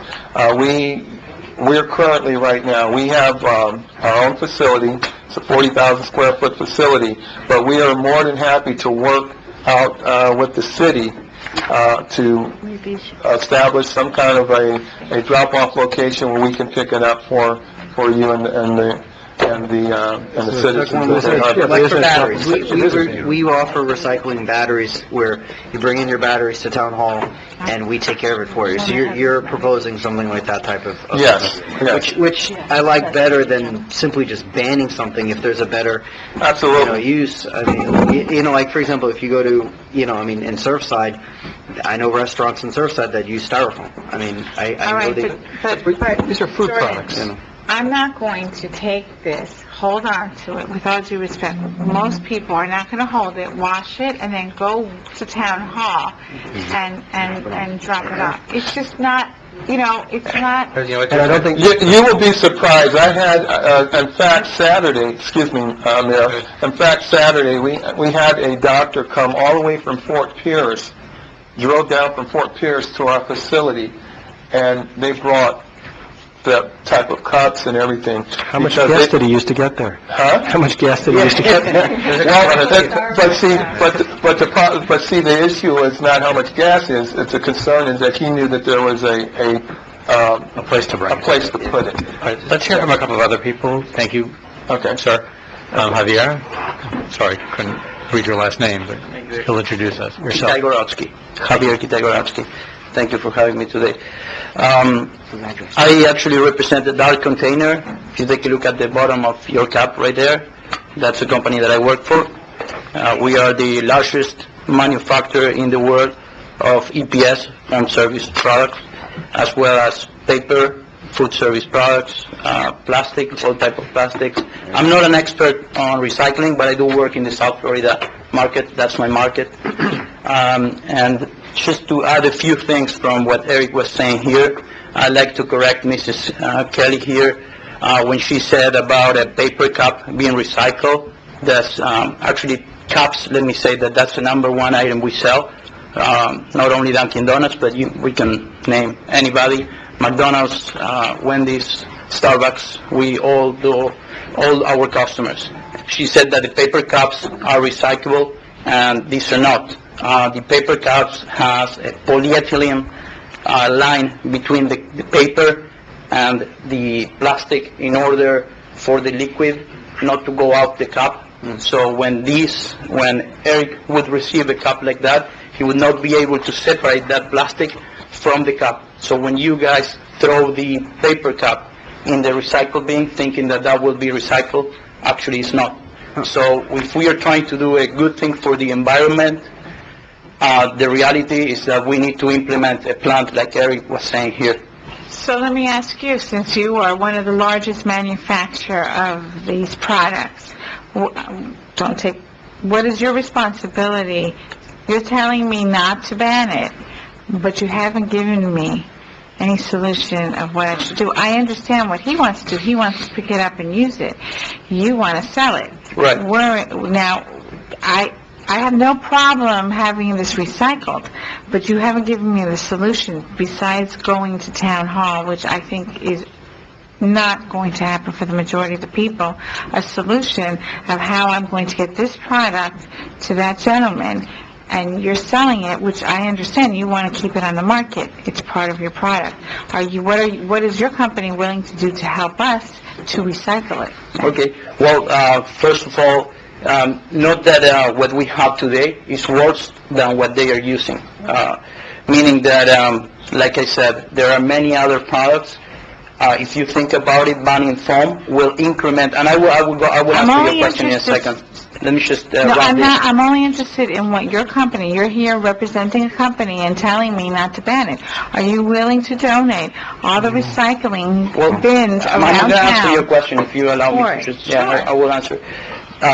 First of all, let's talk about, what will ban foam will cost, because if we think about it, from all our products, foam cups in particular, it's the least expensive one. So most of the restaurants here having to use paper are going to increase the coffee cup. And then obviously Dunkin' Donuts, if they have to use paper on all the cups, will have to charge more for the coffee.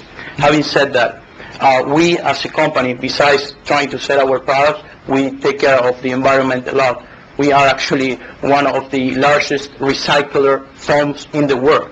We have many plants here in the United States where we recycle foam, and we do exactly what Eric's company does down here in Florida.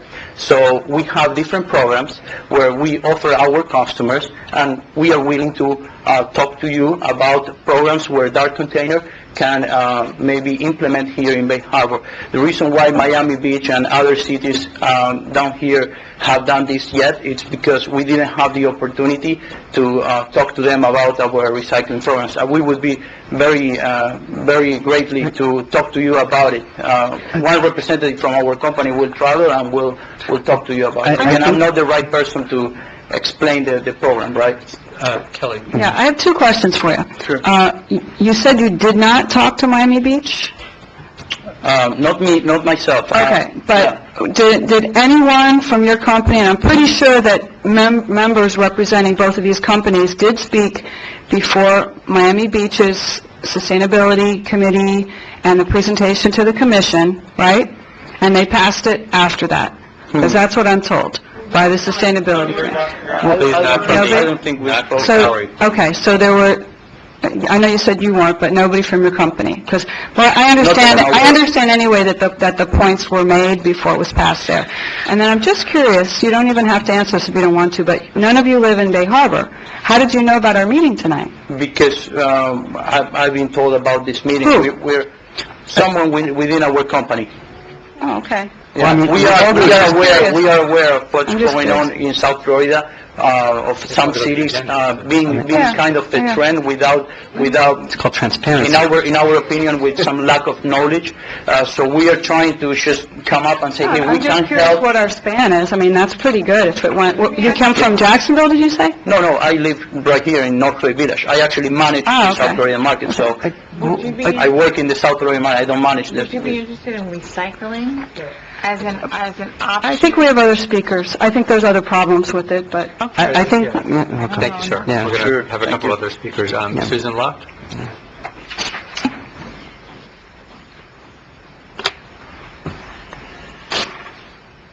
Susan Luck, 10180 West Bay Harbor Drive.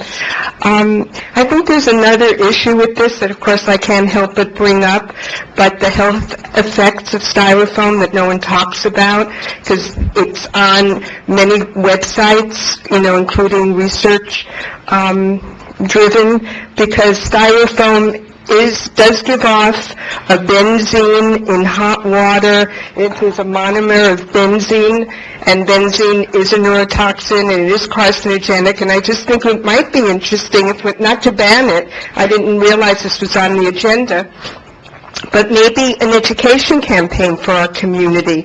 Maybe it's a different thing that can be discussed about how to stay healthy, how to keep your family healthy. Maybe I'd be curious also if there's a recycling. Recycling is great, but I wonder how do you recycle it, and what's the safety regulations for that in terms of, the gas, the off-gassing and the fumes that maybe happen. I have no idea. This is a first for me. But I would just say that styrofoam is not a healthy product, besides the fact that it takes hundreds of thousands of years to break down. But I think it's an interesting idea for Bay Harbor to be a leader and an innovator, and not to be fearful that if no one else, why be a caterpillar and just walk in circles? Why not take the lead and stand up and say, we want to be an environmentally responsible community, and encourage owners of businesses. I don't think it could be mandatory, but to say that this would be a plus for them in environmental stewardship for Bay Harbor, and to take a lead as an example of that. Miami Beach did extensive research with their legal department, and I wish Michael could have been here today to more eloquently, describe it. But if I have your support, I will bring back a first draft, and he will certainly be here for that. Codina? Mayor, you have to extend the meeting. Let's just try our new theory of keeping the short meetings. Good evening, Council. My name is Josie Codina. I own Crush Recycling. What's your address? 16266 Northwest 49th Street. Motion to extend the meeting, so... Second. All in favor? Aye. Sorry. Hi. I understand your concerns. I admire your bravery in bringing in a styrofoam container into a meeting that is addressing banning such an item. We cannot just limit ourselves, any of us, to talk about the dangers of styrene. There is more danger in cleaning your windows at home with Windex than there are with consuming hot coffee out of a Dunkin' Donuts polystyrene container. We've been doing this for quite some time successfully. We will not ever put in bins. You don't want them in your city, and we don't want to put them in your city. Well, we're offering you our solutions to a problem and giving you the opportunity to be a pioneer in an area where it really, really, really would allow you to recycle a product. Truthfully recycle a product that has many good uses, including some of the sound barriers on I-95 contain polystyrene. The CD that you have in your car, the cover, has polystyrene? My issue is how do we get it to you, because the recycling... You can just put it in waste management. Does this city contract with waste management? You can just put it in your garbage can. Miami-Dade County has businesses that are supposedly on their books. Commercial recycling is on their books. It's just never enforced. Never enforced. JC? We don't particularly want to come here and tell you that what you're doing is wrong and that the choices that you're making are wrong. We're just saying to you, before you ban a product, make 100% sure of what it is that you're doing, because you're going to increase costs to consumers, you're going to increase costs to your vendors, and I've never visited here. I lived here in my early 20s. I was in the hotel industry for years. That's my background originally. And sitting out here, everybody's got a gripe. Everybody that's sat up there, I'm just an outsider watching in. And it's like, it's an opportunity for you all to be doing something a little different instead of following, well, Miami Beach even did a partial ban, not a full ban. That's because they're larger than we are. I mean, there's a reason for that. They're way larger. I'm sure that there's a reason for that. I'm sure there are reasons for a lot of the things that go on in these meetings and in cities and behind closed doors. But if what we're talking about is dangers and recycling, that's a very recyclable product, ma'am. I understand that, but what you're trying to tell me is that waste management will take this... Absolutely. They take it every day and put it in their landfills. But what the thing is that we don't want it. We're trying to figure out... I'm not okay with that. Why is it that you're trying to ban it? Because you don't want it in the landfill? I don't want it in the landfills. Okay, then the city and my company would be more than I would be more than happy to sit with the company and assist you in finding a solution to your problem. But what you're asking them is to provide you with a solution. No, it's everybody's problem. It's all of our problems. Well, I have two solutions. I have a solution. Thank you, ma'am. Thank you. All right. I don't want to cut off discussion, but, what are your solutions? No, my solution, I mean, she's saying that the solution is, it's all of our problems. We have solutions. One of the solutions is to ban it. Another solution is to find a way to recycle it. I mean, those are your options. I mean, I'm sorry, sit down, sir. Well, let's just do it this way. I mean, if it's a consensus here to move forward, to try and potentially next month look at the first stage of a ban, let's do that. In that time period, you've got a month. Come back, sit down with the town manager, give us a solution that works. It's not going to happen tonight, but if you sit down and before next meeting, if you come back and say, hey, look, I've got a way to recycle this and get it done, well, listen, it's not getting banned tonight, so don't worry about it. Town manager's right there, Ron Wasson. He'll be happy to give you the phone number. Okay. But I mean, I don't think you have to necessarily even put it I mean, you can always put on first reading to ban it. It seems like to me that there's a lot of information that we don't know. And I mean, I'm sorry, but you know what? We're going to cut this off. Is there a consensus to move forward with first reading next month? No. Yes. Yes. Yes, no, Yes. yes. 4-2. Okay. I'm sorry. It's fine. I'm happy to have it for first reading for further discussion. Thank you very much. Okay, and then we'll see where it goes from there. In the meantime, you folks feel free to contact the town manager, see what other solutions. JC, did you want to say something? No. Okay. Can I try to win now? Right, item... Give it to them. There you go. Here's the first collection. Item 12. Discussion requested by Councilmember Reed for approval to have an efficiency study of the town departments and the salary survey. I got this idea actually from Marlene, who, when I made some comments around budget time, because, we're at a period of growth, especially, with our parks and our community center coming, and Ron had provided some comparisons for certain salaries, some new positions that we never had, for example, and I made some commentary, and Marlene said, there was a time when Greg Tyndall, the manager, had a professional company do a salary study, and I'm aware of them being done in other cities. I guess, Marlene, we didn't have that on the records of that? I know you said it's maybe 10 years old outside of your retention. I don't have any record of that. Okay. But he did it, that you recall. Yes, he did. Right, he did. So I started thinking about that would be a very good idea, because I think we might be a little high, a little low, right on target. And that I think it would be a good thing to do. Then the more I started looking into it and going to sites like ICMA, and that's why I'm thinking of a professional regulatory organization. And then I started looking into the efficiency study, that at certain intervals, for example, at every 10 years, we're going to look at our charter and kind of go over it with a fine-tooth comb. So I thought it'd be a very good opportunity, and, we could learn something, maybe we'd make changes, maybe we'd get certain things validated. It's just, something that's designed to help us and to help the manager's office. Be a little bit more specific. I understand, of course, salary study, but efficiency study, I mean, what are you looking at, or what are we looking at? Well, it's really all of the processes in the town, how we do everything. It's almost like an audit. We have Markham come and audit our finances. It's not unusual to have certain kinds of audits, so this would just be an audit of basically the way the town works. What's the cost? Well, if you support the manager looking into it, I wanted to bring it to you first before having estimates and things like that done to see how you feel about it. I'd like to ask the manager his thoughts on it. Ron, what do you think? Do you feel you need to do a salary survey or an efficiency study professionally? You're the manager, so do you think we need it? Well, as far as salary survey, we just did something, it wasn't, I have it downstairs.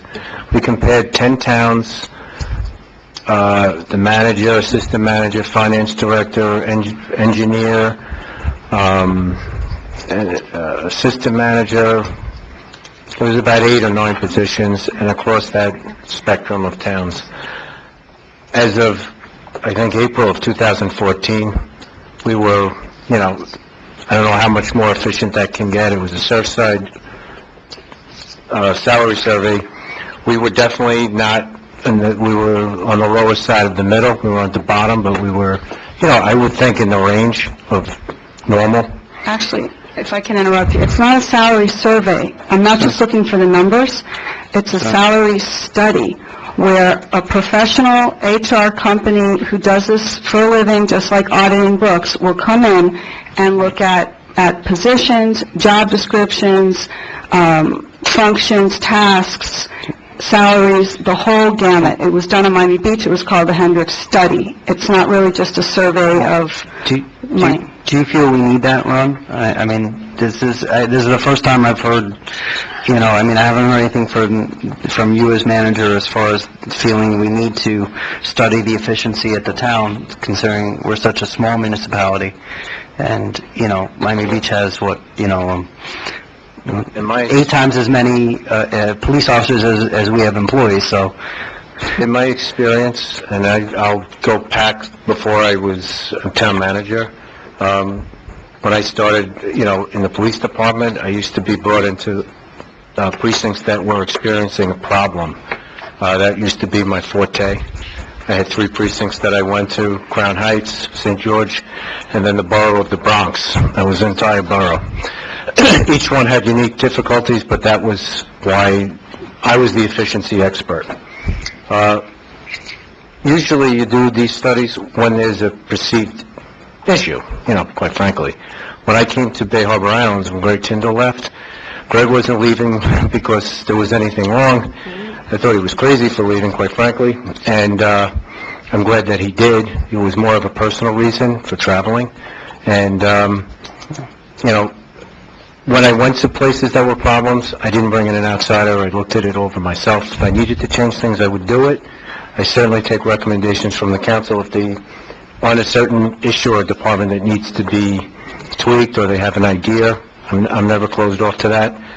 I don't know what a cost would be to have an efficiency study on I'm not sure what's broken. Usually it's, like I said, that's my opinion. I'll do whatever the council wants. If I may, Tracy, go ahead. I had something, I apologize. I was here with Greg Tyndall during that time. And that study, I remember that study. They came in, they looked at all the job descriptions, and at the end of the day, salaries were changed. Salaries, I think they tended to go up, if I'm not mistaken, right? Mm-hmm. Other than that, nothing else changed. The day-to-day operations didn't change, so I don't know what else. What the end game would be. Yeah. Kelly, and this directed to Alan, Kelly mentioned in the beginning of her comments that we're growing. From a financial perspective, I think we're doing the exact opposite. Is that not correct? I mean, we fired, basically we eliminated, 25 or 30 positions? Alan, please, come up. Thank you. You know the rules. State your name. In terms of personnel, we've gone from over 100 people to, I think we're down to about 75 or 80 full-time. Right. So that's a really significant decrease. Right, so we're actually contracting. In terms of bodies, absolutely. Right, and in terms of budget as well? Yes, indeed. Okay. Right. Well, that kind of makes my point, though, because if we were at 100 and now we're at 75 or 80, we added a department. We added a parks department, and now we're going to have a community center. I'm sure that we're going to need to have a few more employees at some point. I mean, when you go down, I know we reduced the code department in half. We had 2 code enforcement officers. Now we have 1 at a time when we have 28 new developments coming. I mean, it doesn't make sense to me. And I know, it's Ron's prerogative, and then, we have a certain way we all interact, and I've talked to him about this before. But, I mean, we haven't even formally evaluated Ron. And I thought it would be on this agenda, so, 2 years goes by, I'm just wondering. Adding a department and adding a few employees or taking a few away are really, in my opinion, is a minor issue. I've had a parks department in New York that was bigger than, our entire town. So, my feeling is we do things incrementally, and we do them slowly. If we need to add people, it's not, in my opinion, I wouldn't add 10 people. I would do it slowly and add them as we need them. And that's why you control your budget. That's really, no, I would say this, if we went from 100 to 80, and we're still doing the same thing, and we're actually doing a lot more, I think we're probably very efficient in what we're doing right now. But we privatized also, so we replaced like 20 of those jobs with Brickman, and we got rid of the toll, so now we have SunPass, so. True. I'd like Josh? No, Okay, I mean, is I want to there... get moving. No. Well, let's see if we can get a consensus here. Does anybody want to explore this further?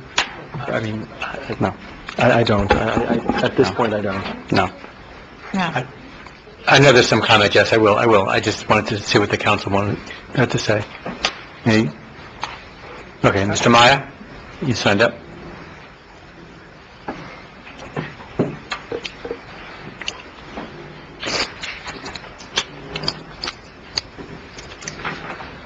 Victor Maya, 1155 103rd Street. I have spent my entire career dealing with labor, employment, and HR issues. No one in any organization ever likes to have anyone from the outside come in and look at their organization and find places for improvement. Nobody likes it. Everybody becomes defensive. Hey, what we're doing is right, what we're doing is good. Everybody kind of, brings everything in, and they don't like it. But the fact of the matter is that you do have an issue here. And when I read this email, on something as insignificant as an extra day off after Christmas, and I refer to it during Good and Welfare, when I read one of your top employees talking about a very clear message to us, creating an us versus them, I think you have an engagement issue with your employees. When I read, that same thing saying, as employees, we feel very unappreciated, especially lately. An employee who feels appreciated performs better and gives better service to the community. This is all just for one day off. $9,200 is what it cost you guys in terms of, you know, wages paid, you know, for not doing work. So you have issues here. I will just look at things objectively. You know, the town of this size, with all due respect to J.C., has an assistant town manager. You know, do you need an assistant town manager? You know, that's something to consider. You know, you could pay a town manager more money and get somebody in here with more experience than your current town manager. There are lots of things that you can look at. Your building department is so overworked. It's amazing, you know, so you're going to have things slip by them. You know, they're approving buildings, you know, with staircases, you know, coming out where they don't need to be. You have, you know, private persons involved as your planning department. You really have no real plan. You know, it's just kind of, you know, take it as we go. So you don't lose anything by engaging a company to come in here and do a survey. If your employees are not happy, well, maybe there's an issue with their pay. Okay, that they're so happy that he feels compelled to give them an extra day off that it's going to resolve the problems. You know, he can't be everybody's friend. You know, so there are issues here that I think that this type of study wouldn't hurt. There's no downside to it. Thank you.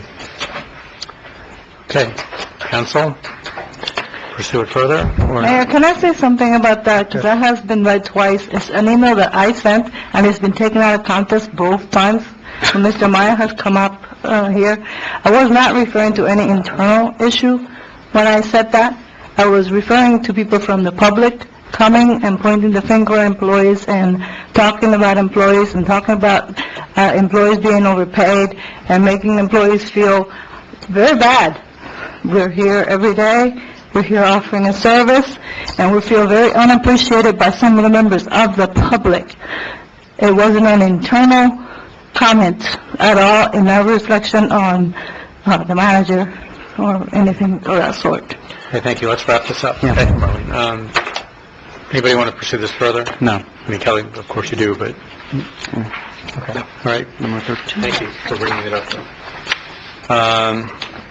13, please. Discussion requested by Councilmember Reed to possibly amend the town code to prevent new development from using one-bedroom units with the den to convert unit to two bedrooms later on. I just happened to be scanning a real estate website, and I saw an ad for a 1,050 square foot, one-bedroom, two-bath with a den, and the advertisement clearly said, this can be converted into a 2-2, and it would be undersized, because our minimum square footage for a 2-2 is 1,150. So they'd be cutting 100 square feet off. It's a way to get around it. I kind of mentioned this at some other projects where, you know, whenever they have a den. So I notified Ron, and he contacted the developers and had them cease and desist with that advertising. But I think we're going to start seeing this again for the new construction. So I'm suggesting that if an apartment has two bathrooms, that it be treated with the same square footage, or if it has two bathrooms and a den, the potential to easily make a second bedroom, then let's just have them make the square footage of a 2. I wouldn't be against... I'm not against it either. I think it's right. I mean, I don't think it should be converted. You know, you're selling a two-bedroom, you're selling a two-bedroom. It's so difficult to stop after. You know, there's no reason for code to be inside a condominium building, and it would probably go very unchecked, but it would increase the density by adding more people, you know, to a space where they shouldn't be. So I'd like to bring back, you know, such for first reading. Craig? Yeah, I can work with Mike Miller. All right. Thank you. Bring something. Thank you. All right. 14. Discussion approval, attendance of the 61st Miami-Dade League of Cities Installation Gala on Saturday, February 7th, 2015.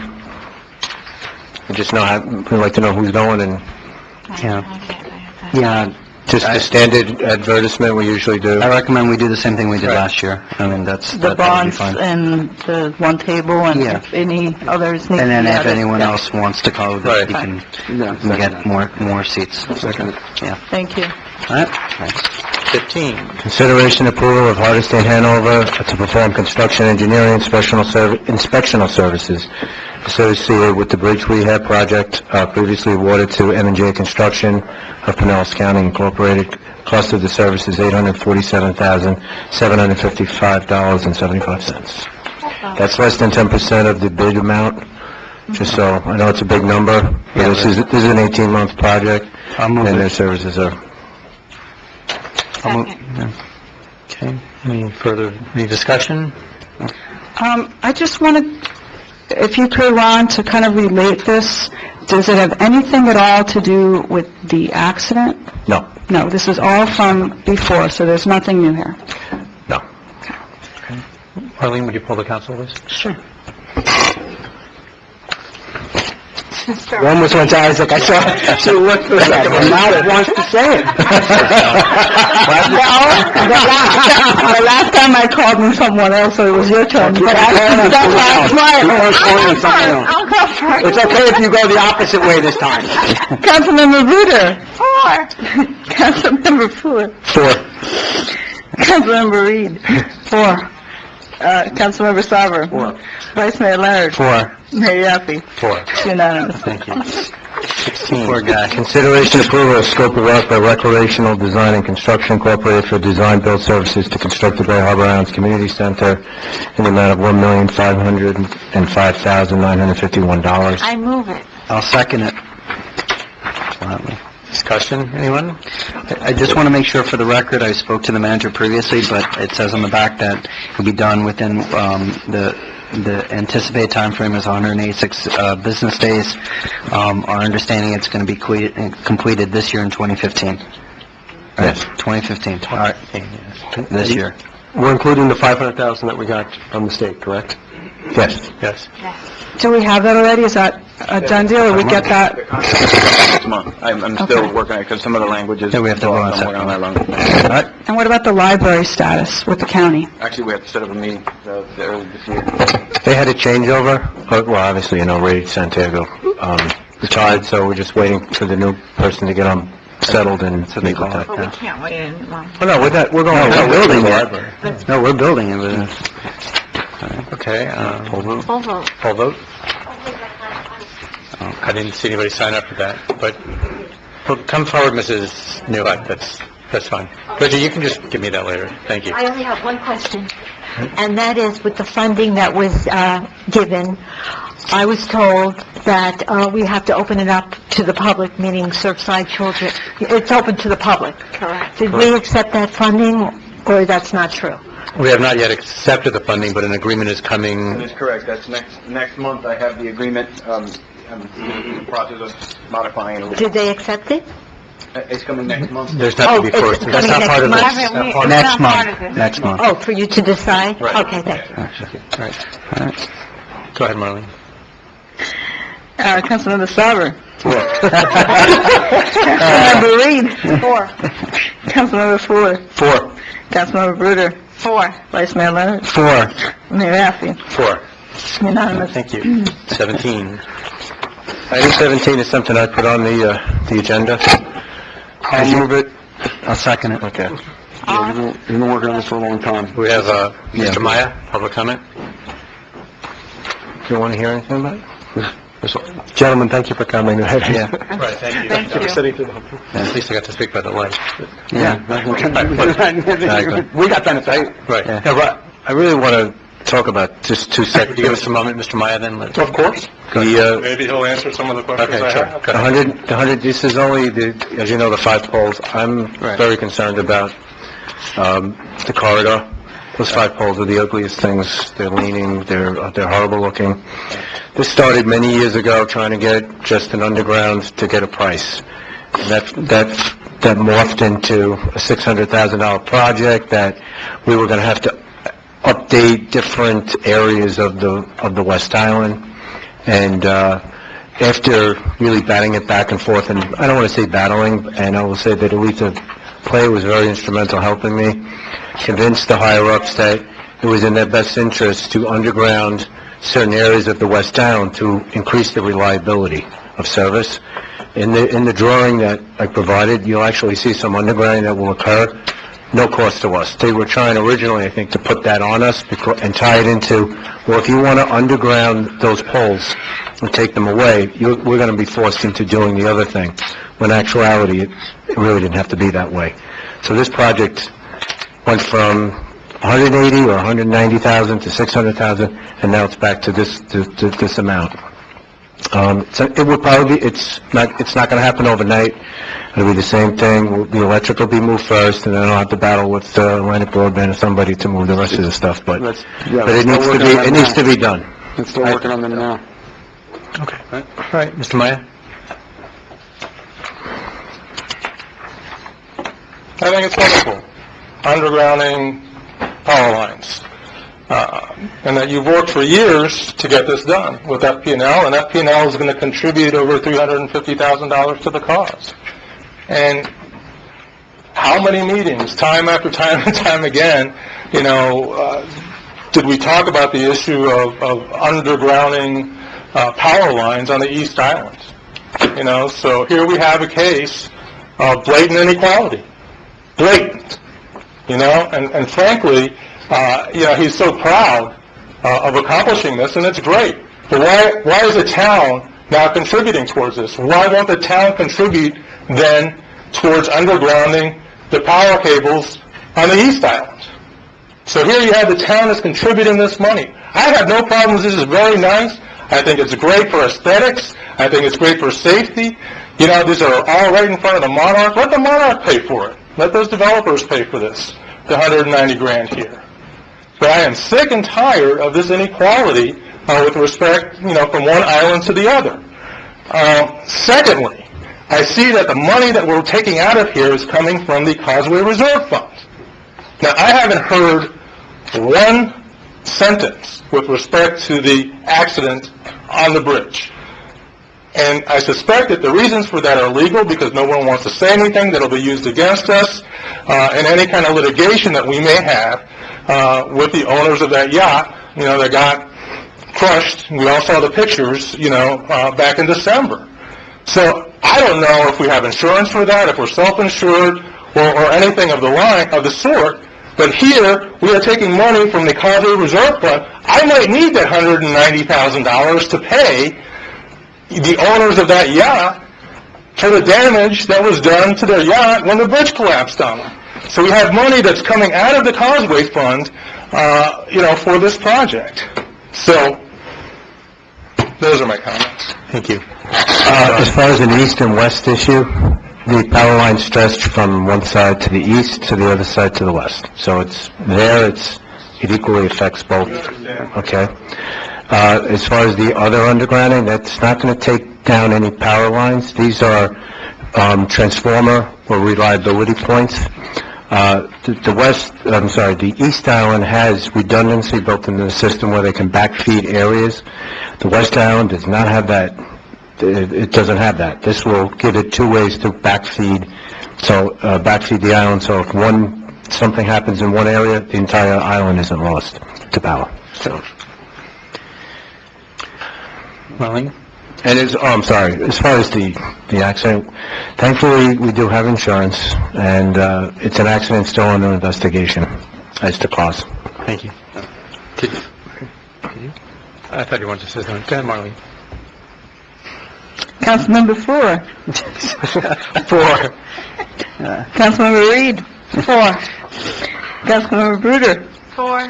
Councilmember Sauber. 4. Vice Mayor Leonard. 4. Mayor Yaffe. 4. Unanimous. Item 18, consideration approval of the staging areas for the Broadway. Second. Okay. Is that about the sign out on the causeway that says construction to start on January 19th? Is that what? Yes, probably the beginning of the staging, but just so you know, we also hope to be paving around the same time over by the toll plaza, so. Okay, all right, thank you. But I have to be honest with you, I'm not sure which one it was for. So, that's okay, just curious. Number 19. Wait, my only issue on that, I just want to say one thing, is what are they doing to make sure, because they're going to have a lot of the machinery and everything else right there, you're going to have a lot of oil runoff on the bottom of machines that it doesn't go into the water.